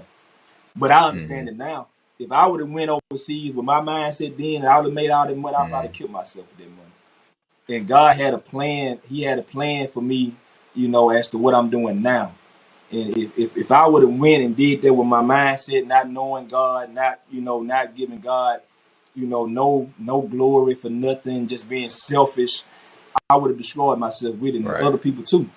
And so God he brought that back to God. God is he's so good. He's so gracious. I remember him bringing that back to my memory, like a year or so after I got here. You remember I told you I cried all the way home coming back to Shreveport. And I remember him once I got into ministry and I started to serve God and I started to let the Holy Spirit just minister to me and just move on my heart and just pretty much just teach me. The Holy Spirit taught me. Didn't no man teach me, nothing. I can't give no man no credit. The Holy Spirit taught me. I just locked myself in the room and God just used to just minister. He still do this to this day. In this office that you see me in now, in the office I was in my old church, I locked my people pass by at 2, 3 in the morning. They say, I seen your light on. I ain't stopped. I seen your light on. I know you was in there studying. And so, and I remember God bringing that back to my memory. He said, this was my plan all along. He said, I couldn't let you go over there and make all of that money. He said, I want you to do this for my kingdom. He said, and man, I just was thankful for him. It brings tears to my eyes even now talking about it. Just being thankful for God for just, one thing about God is that he'll save you from yourself. Yeah. You know what I'm saying? You'll think you want something and desire something, but God will know the end. He'll know that you don't need it at that time. And he'll know if I give you this right now, you won't be a good steward of it. It'll destroy you. And so now as God, to start to bless me and the promises of God and heaven starts to open in my life, I know what to do with it now. I know how to glorify him with it now. I wouldn't have back then. And so that's the reason I know why, because that I didn't, go out and make all of this money and stuff like that, because God had a master plan that I didn't really know nothing about, but I understand it now. Okay, so kind of segueing into that. So we got Quasean, the basketball player, and now we end up with Pastor Qua. So how did that transition come about, man? I know you spoke about just now about how you kind of have some conversations with God about not taking that certain route as far as going overseas and playing professionally because of a different plan. But that's one thing. But then to kind of have a purpose and a plan to go into ministry is still something different. So how did that start off? Well, man, actually, the seed was planted, when I was young. My mom used to take me to church, so I knew about God. But it's one thing to know and to do what God wants you to do. Jesus said, those who obey him, those are truly his sons and his daughters. So I wasn't obedient. I was in the world. I was living, buck wild in the world, women and money and rap music and all this stuff here. And but when I was in college, my junior year, when I was at Cumberland University, I met this guy. And man, he used to come to the school every single day around when practice got out. Basketball players was getting out of practice. You got football players was working out training, and baseball. We was all getting out of practice around the same time. We would all walk to the cafeteria together. Right. So it'd be about 100 of us just walking to the cafeteria together. And so out of all these athletes, this man used to come directly to me. I'm like, man, I say, man, all these people out here, why you always come to me talking about Jesus and champions for Christ and all of this here? And so he said, this is what he told me, I'll never forget it. He said, if I get you, other people will come. He said, I get you to start coming to champions for Christ and you start living for Jesus. He said, other people come. He said, the Spirit of God has showed me that guys look up to you. And he said, if you do something, just by you going, your presence will bring other guys too. So about 2 weeks later, I said, you know what, I'm going to try him out. Because I knew God. You know what I'm saying? I always knew God, but I wasn't living for him. So I went. I went one, I think it was on Tuesday. I went and there was probably about 7 to 8 people there, a couple of baseball players and stuff like that. And I went for about 2, 3 more weeks. I ain't even tell none of my teammates I was sneaking over there. They were still going downtown to Tennessee State chasing the girls and all that there. And so I was sneaking over there. And so I remember like the third or fourth time I went, like I played when my junior senior year when I was at Cumberland University. Man, I played with guys from everywhere. I had a guy from Australia on my team, a guy from France, a guy from Puerto Rico, a guy from Germany, a guy from Greece. All of us was on the same team. I had Caucasian guys, I had black guys from the hood. We was all these different cultures was mixed in together. And so I remember, these guys they was good guys still to this day. And so I remember I ended up going one week, and then one of them said, "Man, I'm gonna go with you." One of my partners, he ended up going. A couple more started going. So long story short, the Spirit of God started getting on me. You see when I started rocking like that, that's when the Spirit of God started getting on me. So the Spirit of God started getting on me. And so man, I remember I remember that man, he said, man, he took me to his house one night, and him and his wife baptized me at their house, man. I got baptized at their house. And I remember going home, going to my car, throwing all of my rap CDs away, and I was living for God, man. I was hating sin. I was, striving to live holy and all of this stuff. And that happened for about a year and a half. After I graduated, I went into a backslidden state, wasn't living for God. The seed was still in there, though. I wasn't living for him. By that time, I had moved to Dallas, and all it is, when I got to Dallas, it's women and clubs and all of this sort of stuff, right? And so that's all we did, And so around 2011, 2012, I started to go to one community church. I met this girl, man, and she was going. They was in their early stages. It was before they got 3-4 different locations and all of this here. They was in their early stages. And Pastor Conway was really a great teacher on relationships. And not just like not just romantic relationships, just relationships, in general. He was very good at, and he it was a series that I'll never forget, and he was basically talking about relationships. And I remember I always would read the word, but I never would apply it. It's another thing to read it, but it's another thing to do it. And so as he started to teach about relationships, I started to apply it. I started to practice forgiveness, practice, loving unconditionally, and practice, not using profanity and all of this stuff here. And so I started to ask God to take those things away from me, take those people away from me that didn't mean no good. Now, when you ask God, they'll be ready for who He's gonna take away from you now. So what He did was He took all my friends away from me, who I thought was friends anyway. Took a lot of family members away from me. You know what I'm saying? Started to highlight a lot of stuff to me. And so, man, it's like I was just alone. But that's what God wanted me, because He had my full attention then. He had my full attention then. Went through some stuff, man, and God had my full attention. And so once He got my full attention, I started to seek Him, more than I ever had done. And still going to one community church, man, still going with those guys. I got into that men's ministry you talking about.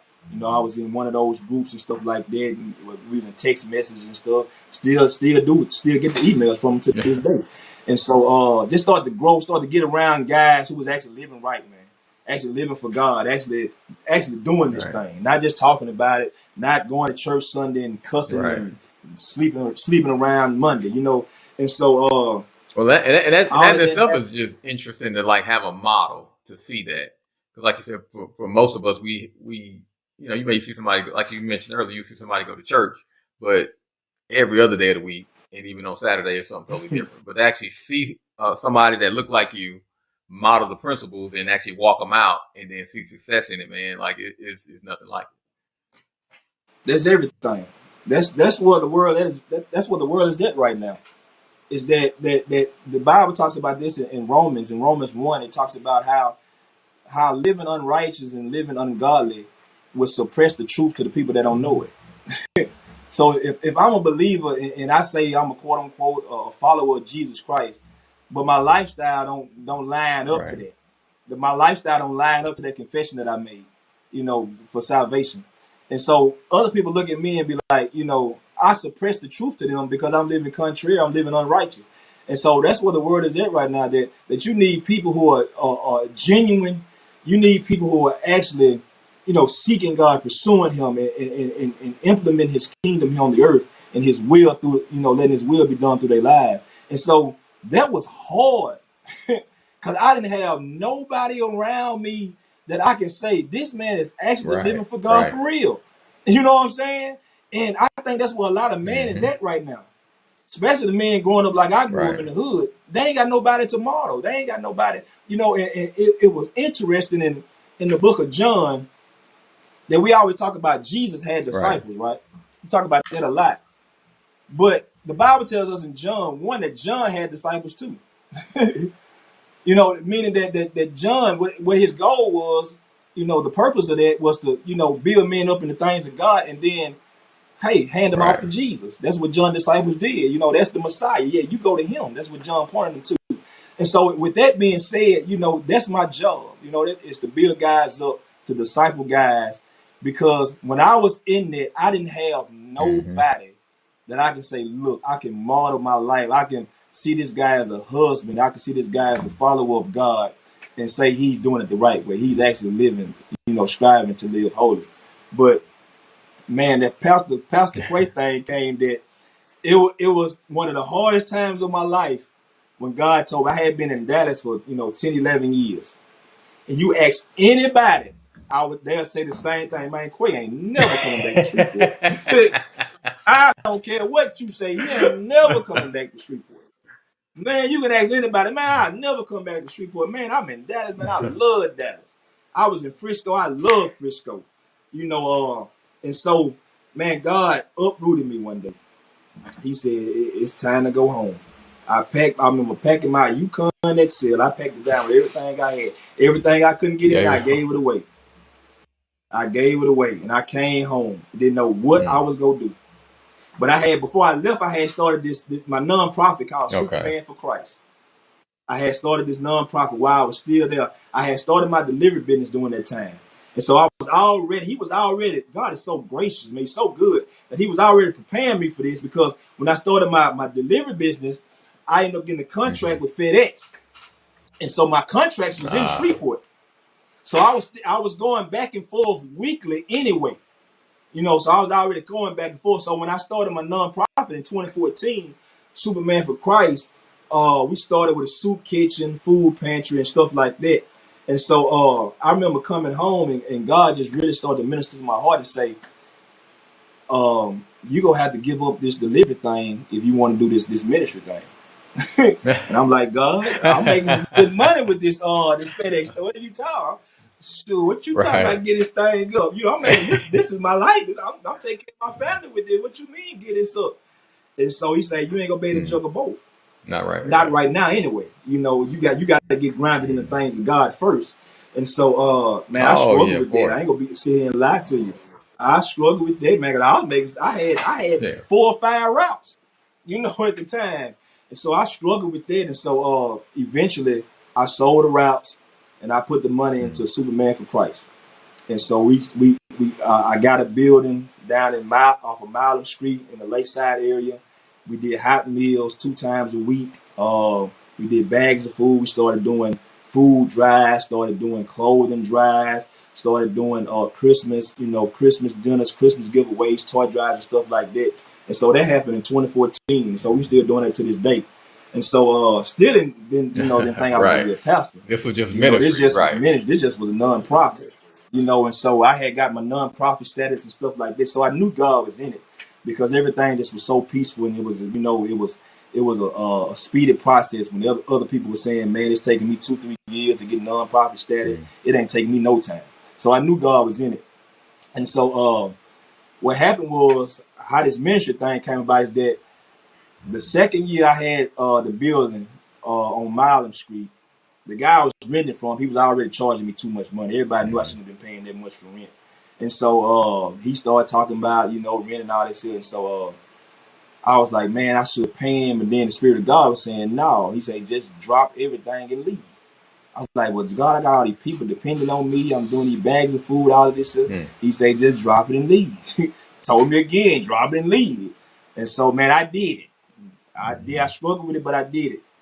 And so when I left there, I was about as soon as I left there, it wasn't even a month. It wasn't even a month.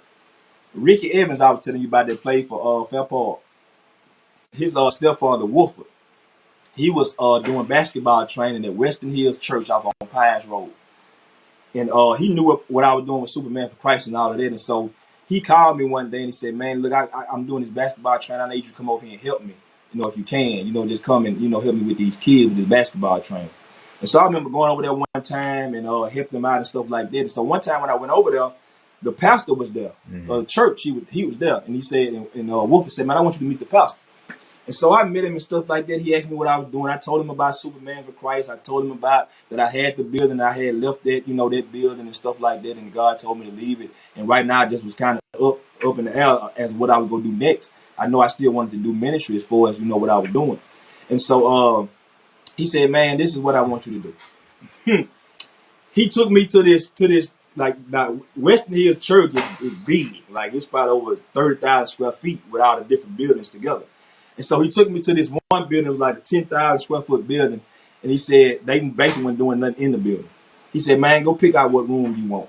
He said, pick the room out where you want, put your food pantry in there, do whatever you want to do, whatever you want to do, just do it. He ain't say nothing about no money. He ain't say nothing about you gonna charge me. He ain't say nothing about you had to be no member at the church. This is a Caucasian guy. He said, you ain't got to worry about none of that. He said, just pick out what you want to do. Pick out the rooms you want, them your rooms, get your stuff set up, and do what you gonna do. And so, man, I went from paying way too much money at this place where I was at, way smaller building, a small building on Milo, to this man saying, look, take any, however much of this space you need, you do what you want in the 10,000 square foot building. And so, man, we took about 3 of the rooms, converted into a food pantry. Food pantry been booming ever since then, still booming to this day. And so while I was there, I started to see the pastor started to try to groom me. You know what I'm saying? I started to see it, you know what I'm saying? And so he started to try to groom me and stuff like that. I was growing in the things of God myself. I just wanted more of God. I was hungry. You know what I'm saying? I didn't want no religion. I didn't want none of that stuff that I grew up in. I wanted the kingdom. You know what I'm saying? And so I was just seeking God. I was hungry for glory. I was chasing after the glory. Once you experience the glory of God, you can't go back. Once you experience his presence, you can't go back. So I was just hungry for the presence of God. I was seeking him with everything I had. And so while I was doing that, God was grooming this pastor, to bless me, and so I didn't know what all that was going on. And so I remember him coming to me and he was like, man, you gonna be a pastor. I was like, okay. I said, all right, whatever you say. And so man, long story short, man, about I had been there for about a year, just doing what I was doing with the toy drives and all that type of stuff. And he ended up ordaining me. I got ordained and I became the associate pastor the same day. And that been about 5-6 years ago, the same day. And so that's when I started, man. I started there and I started preaching over there. The sermons I was putting together wasn't about nothing at first. But I just used to ask God, like Moses, God, show me your glory. Right. As long as you present, that's all I care about. And so every time I preach, man, I just ask for the Spirit of God to fall. Because that's going to change you. And so, man, I started to preach over there. And I stayed there as the associate pastor for 3 years. And God started to move on my heart to, get my own church. Right. But get his church, just to be a shepherd. It ain't my church, it's his church. And so he opened this door up. And if I had to tell you how this happened, you'll fall out your seat. But it was all supernatural, how I even got the building that we in now. And God just moved, man. He moved a mighty, mighty way. Just it was just amazing how, coming into this building, how we got it, how it looked when we first got it. It was all, ran down and nobody really wanted it. And God just came in there and just put his touch on it. And been over here now at the church that we at, Kingdom of God Ministries. I've been over here going on 2 years. It'll be 2 years in February. So about a year and a half. So when we got the building, COVID hit right after we got it. I mean, I got the keys, Marvin, February, the end of February, when COVID hit, the pandemic really hit like a week or two afterwards. And so that really was kind of a divine setback pretty much, because we had to do some things anyway in the building. So that gave us time to just not rush. We didn't want to rush. We wanted to do it, how God wanted us to do it. So we was able to, get in here and do all the reconstructions and the updates and stuff like that we wanted to do. And so we ended up having our first service last year, August the 2nd. That was our first service, and so we just had our 1-year anniversary. Congratulations! Beginning of this month, and so. So did you? Thank you, brother. Was it easy for you to make that? I guess the transition to pastor. Like I said, I think the ministry's work is a little easier because it's not as much responsibility. But becoming a pastor is a totally different ball game. Like I don't think anybody really understands what it means to be a pastor, senior pastor, that or lead pastor, however you want to call it. As far as like the responsibility behind that. So was that easier? Like how did you accept that role? Because like I said, when you were the associate pastor, that's one thing. Because you still got the lead pastor. He's still there. Like he's the guy. But for you to like be obedient to, like you said, God's calling to transition into, starting your own church and being the guy, obviously, like I said, at the end of the day, it's God's church, but you're the lead shepherd. Right. Like how was it making that? Yeah. Right. Man, honestly, it was. I ain't gonna even say it was challenging because, like, I love what I do. When you love what you do, you don't work. And so I really love praying for people. I love, preaching and teaching God's word. And so when we started over here at the church, it was just like all of the stuff I've been fighting for, that thing that I thought I always wanted, it was found in Jesus. It was like, I was, pursuing basketball. I was pursuing, overseas and NBA. I was pursuing all of that, but none of that never just really satisfied me.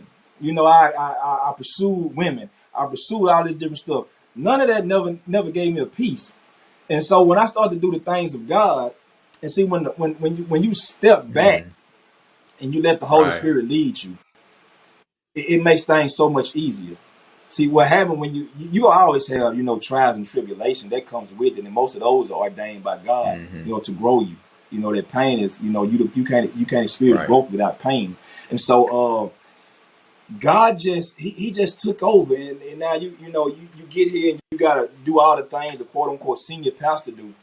But God just started to, this kind of show me the lifestyle of Moses. How Moses, I remember, Moses talking to his father-in-law, and his father-in-law started to tell him about Jethro. You got to delegate. Yeah, Jethro. You can't Jethro broke it down.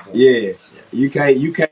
Jethro said you can't do everything on your own. What you mean? All the people meeting with you, and so God showed me that very early on in ministry. Don't try to do everything. You're not called to be good in all of these areas. The people that's good at prophecy, you let them prophesy. The people that's good at praying, you let them pray. You know what I'm saying? As I lead you, you put people, in the proper positions, but don't put nobody in there just to put them in there because they got a gift. A lot of times we put people in these positions just because they can sing, but their lifestyle don't line up with their gift. And so God showed me that early on. And so I just been asking him to send people, send people to help, send people that got his heart, and so to be honest with you, every once in a while, I would ask God, like, God strengthen me, strengthen me. I always pray for pastors for God to strengthen them because, like you say, this not an easy thing to do. You should always be praying for your pastors because pastors got a life just like you do, and so, but God has really, it seems like every time I might get down, he'll send somebody or he'll just send a word, to encourage me.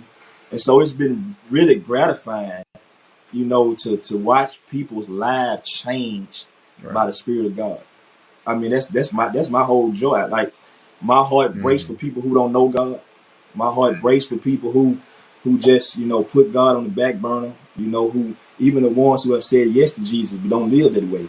That breaks my heart because I labor, just for the gospel, just for people to know who Jesus is, for them to live for him. And so I get joy out of it. I get peace from it. And that's what I love to get up to do that. I love to get up to just go at it. Like, God, what you got for me today? Send somebody my way. Who you want me to pray for? Who you want me to go bless? And I just look forward to it. But I give all credit to him. I don't take no credit. Even the way he the way I was birthed into the ministry, it was different from most guys. You know, I hear a lot of people say I came under this guy, I came under that guy, but God told me early on, I'm gonna be your teacher. He said, I don't want no man to teach you. I don't want no corruption on you. I want you to be, I want you to be pure. I want you to, to let the Holy Spirit lead you into to everything. I'm gonna open every door you need to be open. You ain't gotta ask no man for nothing. And so, like, just trusting Him. And the Bible talks about going from glory to glory. Until you die, you're gonna be going from glory to glory. And you gotta trust Him on this level to get to the next level. And He's been showing me His hand, but most important, His heart. And as I seek His heart, He showed me more of His hand. And so, man, that's just everything to me. Just doing His work. So I love it. We'll pass you the collection plate around, man. All right. No, but that's good, man. I just, like I said, I think it's good to like paint that picture, because, like you said, a lot of people think it needs to be done a certain way, and when you're dealing with God, like that, He's created to break up the system. Like whatever you think it's supposed to be like, right. God will do the exact opposite. So, but no, it's still good to hear that. So, all right, Right. What advice would you give like young basketball players today, men or girls or boys, men or women? Like, what type of advice would you give them today, as far as based on your experiences in high school? Man, the first thing is to keep God first. Man, growing up the way we did, Marvin, God was never mentioned. We never talked about God at all. All through middle school, high school, we God never was mentioned. And what's so heartbreaking about today in our culture, in this culture that the world culture, the world culture has just pushed God out of everything, and so God started to really move on my heart about teaching young kids about really discipling them and really teaching on identity. No, you're not from the hood, you from heaven. Right. Your father, you was created, you made in the image of the Almighty God. You know what I'm saying? You a son or a daughter of a king. Just teaching about identity. And I tell kids this all the time, man. You gotta know who you are in Christ Jesus first and foremost. If you don't know that person to tell you anything, you think anything about yourself. You know what I'm saying? You think whatever your coach saying about you or whatever your parent might be saying about you that's negative, you'll think that, you'll believe it. But the main thing, man, develop a relationship with God and not just accept Jesus as your Lord and Savior and stop there, but actually live for Him. Let His will be done through your life. Right.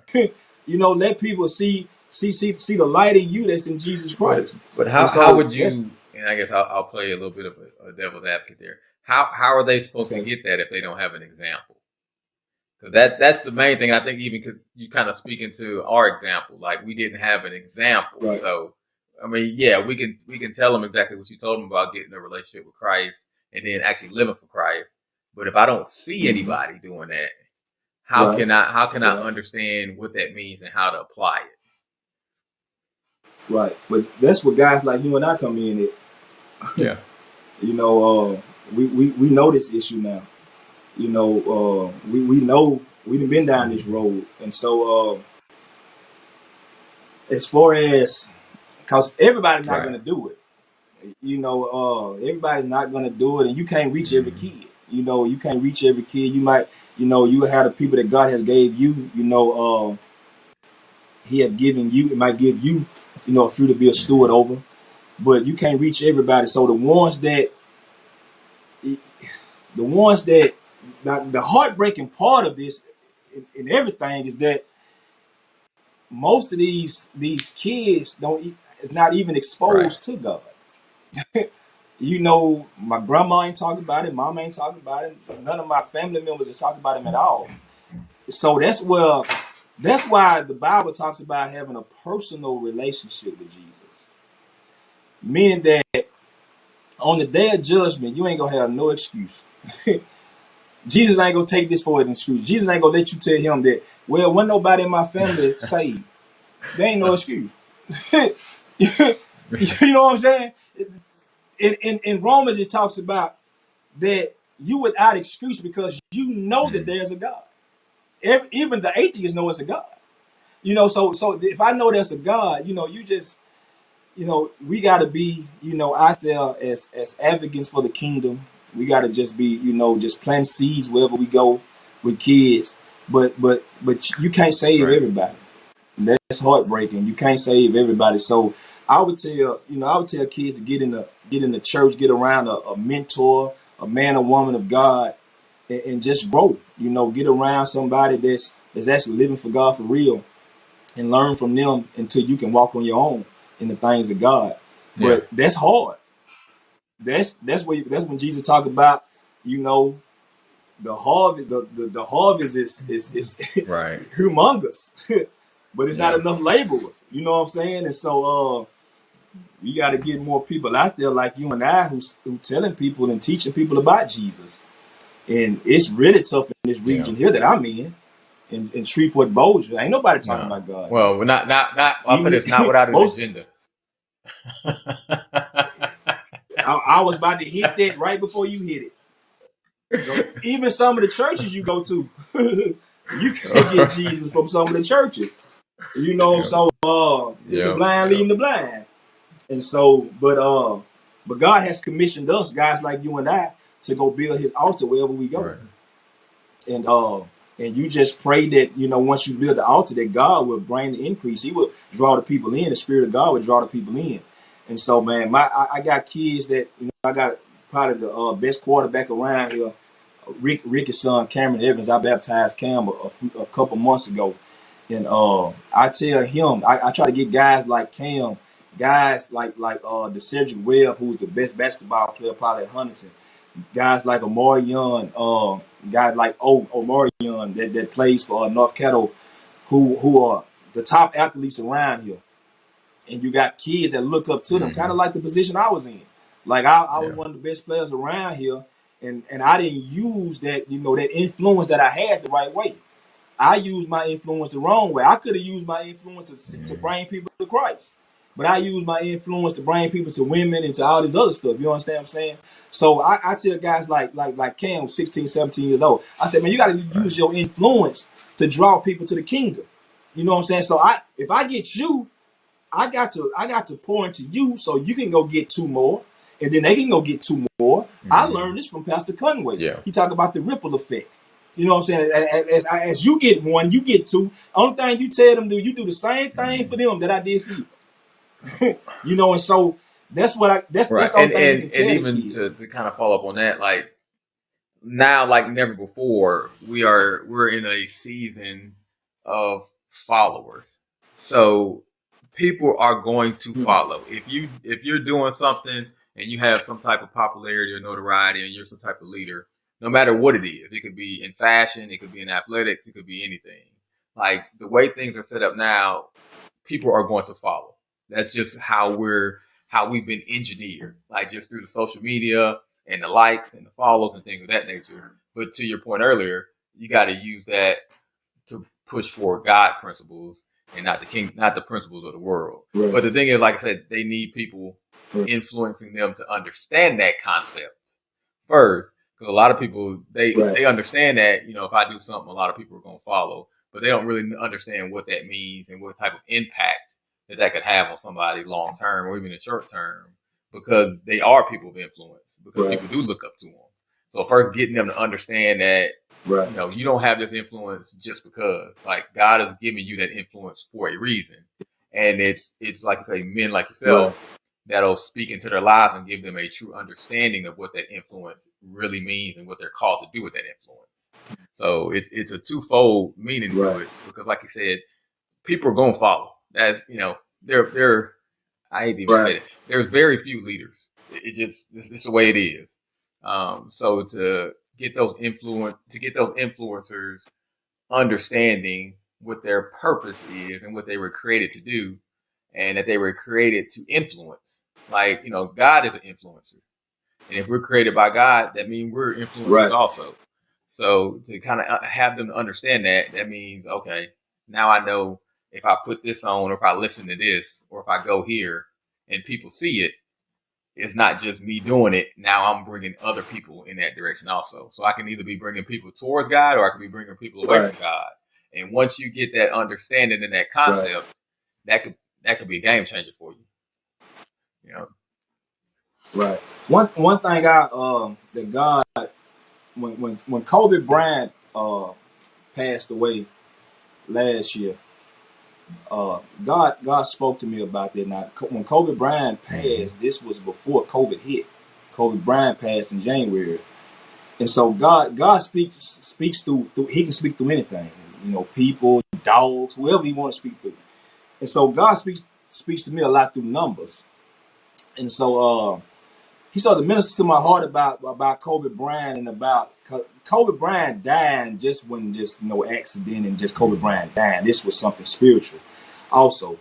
And so when he started to minister to me about this, and he said 24-8. Now Kobe Bryant wore numbers 24 and he wore number 8. And so God said, go to the book of Matthew. So I went to Matthew, and Matthew 24-8 says that this is the beginning of sorrows. After that happened, the pandemic hit, right? And so we've been on the downslide since then, right? With stuff happening right after one another. So he said the beginning of sorrows. And so I read that, and so this is what God started to minister to me about. And so I got this shirt on. I don't know if you can see it. Yep, I see it. It says Jesus 24-8. And so God started to minister to me about a kingdom shift taking place, meaning that God said He's taken over every sphere of society. This is what's going on right now. That the world we have done it our way for so long, but God said this Jesus, Kobe Bryant didn't just die, but it was spiritual. It was a spiritual significance to why Kobe Bryant died, and God is using it. And so He said that Jesus 24-8, Matthew 24-8 talks about the beginning of sorrows, and things ain't gonna never go back to how it was. And that's divine by God. He don't want it to go back because it wasn't good anyway. And so, so God started to minister to me and started to tell me to just start this Jesus 24-8 thing. And so I started to get, I got these T-shirts made and stuff like that. And basically what he was saying is that it's a Jesus takeover to put Jesus priority number one in every spirit society. So every spirit society got hit after that happened, after Kobe Bryant died. Every spirit. Sports and entertainment, education, government, every spirit, all 7 spheres of society got hit big time, lost billions and billions of dollars. And Jesus said all the thing, what he's doing is he's bringing Jesus from priority number 5 or 6 and bringing him up to number 1. Right. And he said those who are living for him, those who are seeking him and pursuing him will be blessed coming out of all of this. And so this Jesus 24-8 thing, and that's why I asked you earlier, why did God move you to do this, what you're doing? Because with Jesus 24-8, he told me to do something similar as to talking to guys in different spheres of society on a platform similar to what we're doing, and just asking them, how is it that God did this for you? Right. And letting them put God on the pedestal as to how their life is at the point is at today. And so it's kind of like, I don't know if you ever seen Pastor Conway actually used to have it at his church sometime. I Am Second. You ever seen that? I heard of it. I haven't seen it. I heard of it though. Okay, I Am Second. It was kind of, they kind of do like a testimony too. It's a little bit different than the concept than what God told me. But it was basically just glorifying Jesus. Glorifying Jesus as to why I'm in the position I'm in today. Like one of the guys I was going to interview was T.L. Brown, the guy I played with at McNeese, who played with Kobe Bryant. He played with Kobe Bryant. And so just giving God glory as to I'm in this position because of God. I'm in the government, because of God, and just bringing God first place into every sphere of society.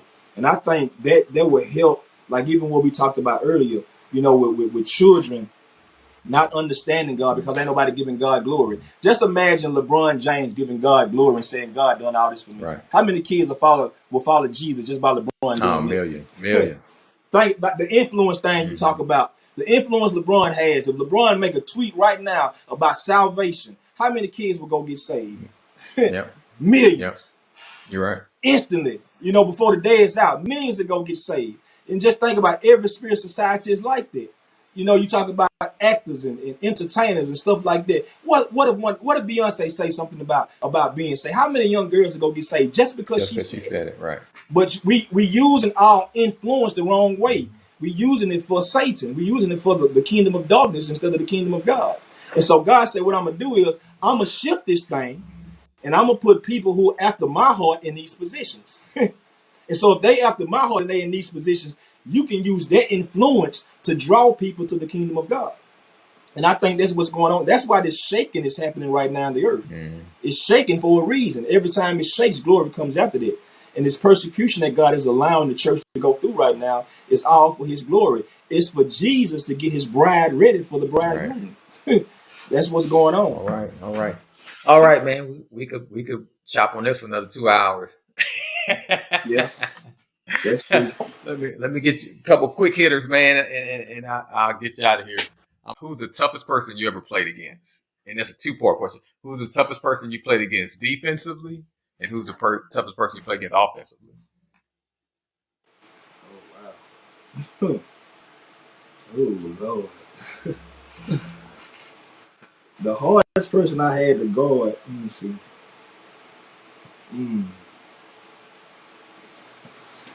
I would say Strohmeyer.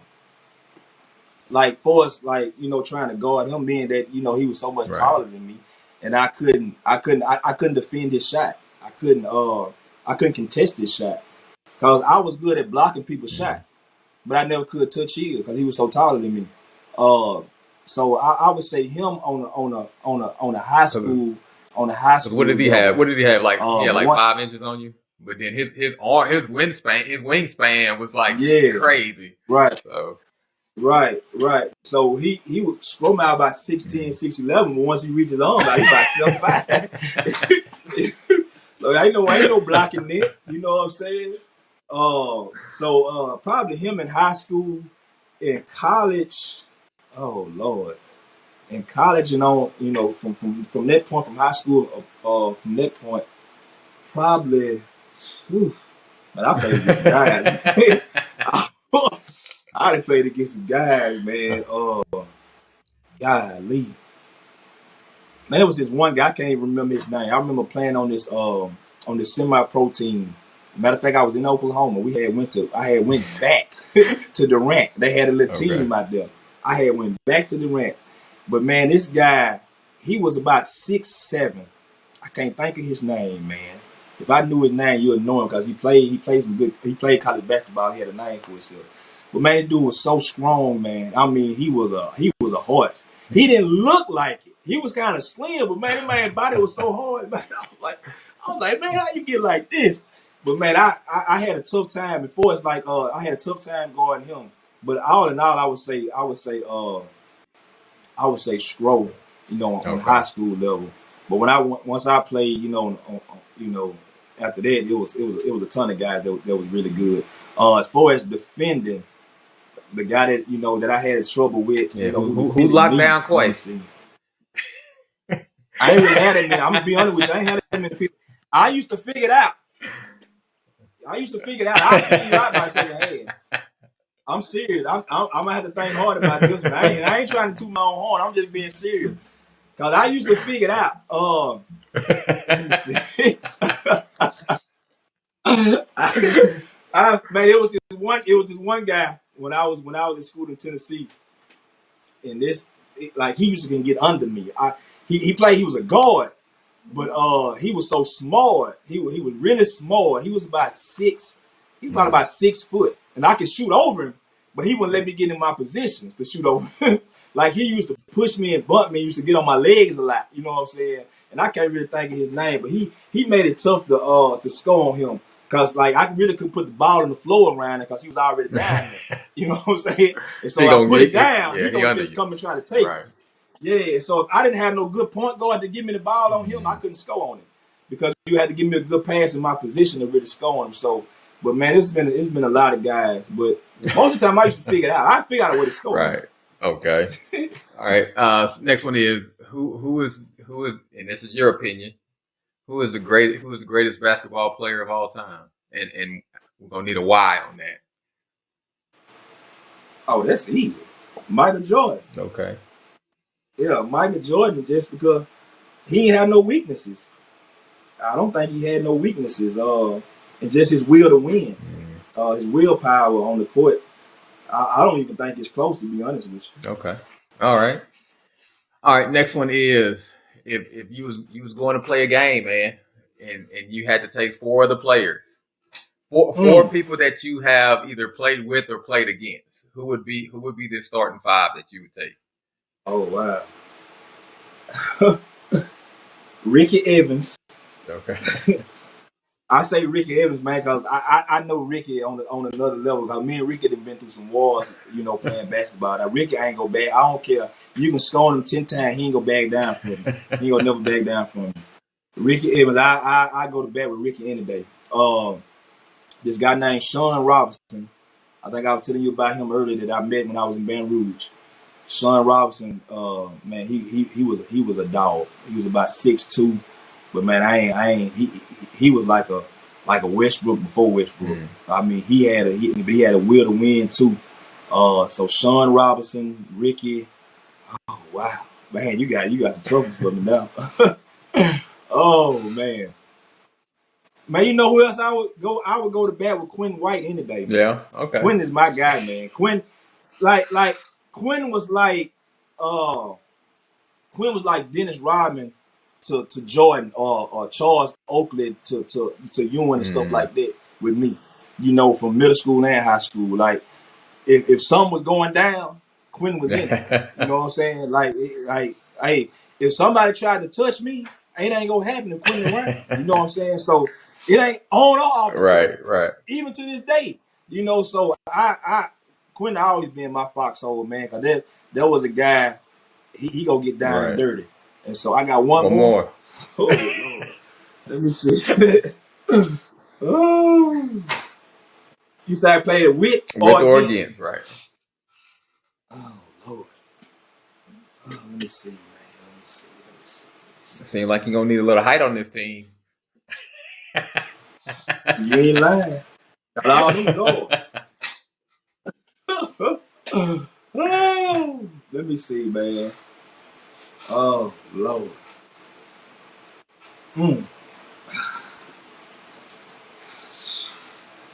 I played with this guy named Giannis. He was you ever seen? I know you done seen Rocky. You remember the Russian on Rocky Drago? This guy looked just like. I mean, he was built like him too. He about 6'8". I mean, this sucker was like cut. He was from Russia, and this I played with him in college. He was about 6'8". He was about 6'8", and this sucker was cut up, but he was a rim protector. He wasn't gonna score a lot. He can score, but he was a guy that you wouldn't really go score on him, and so I go to bat with him too. But there's so many guys, man. I can't. It was supposed to be tough. Yeah, I had to write this down and get back with you. But for sure, Ricky and Quinn for sure. Ricky and Quinn, man, them my guys, man. Right. My guys right there.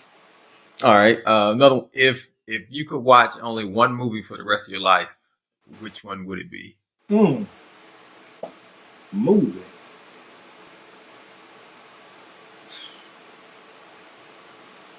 One of my favorite movies is Shawshank Redemption. That's a great movie. That's one of my favorite movies, and I'm not big on movies like I used to, but I love Shawshank Redemption. That's one of my favorite movies. Okay, yeah, because it's a lot out there. Because got classics like Coming to America out there, and different movies. But yeah, Shawshank is a good one. That's actually my favorite movie is Shawshank Redemption. Yeah, I can watch that all day. Right. All right. So, in your opinion, who is the best player, or maybe I'll even give you two. Who's the best player to ever come out of Shreveport? Dwayne Jones. Dwayne Jones. All right. Any reason why he supersedes some of the others?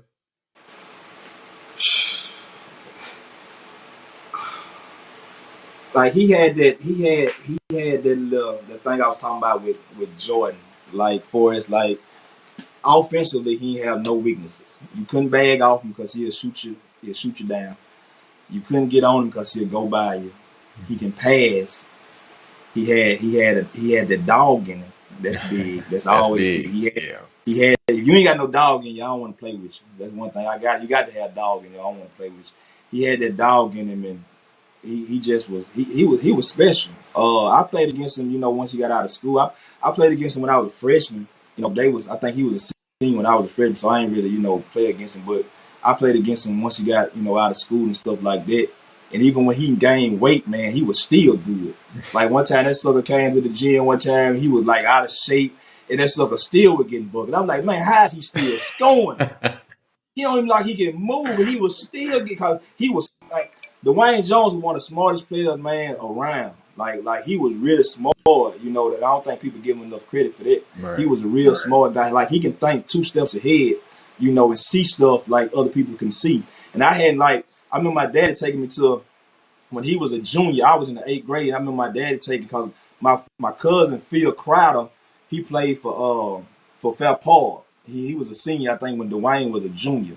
And so I remember my dad taking me to the game when I was in the 8th grade, and I think Dwayne had like 50 something. And that was the easiest 50 I ever seen in my life. Like it was an easy 50. Like, how can you get 50 that like an effortless 50?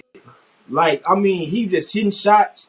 And like he always had gone like a spurt, when he'll hit about 15 points in a row or something like that. And so like Dwayne and then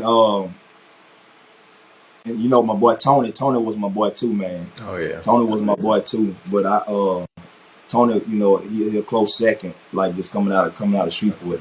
But Dwayne, he was special. All right. And last question, man. So who would you like to see next on the podcast?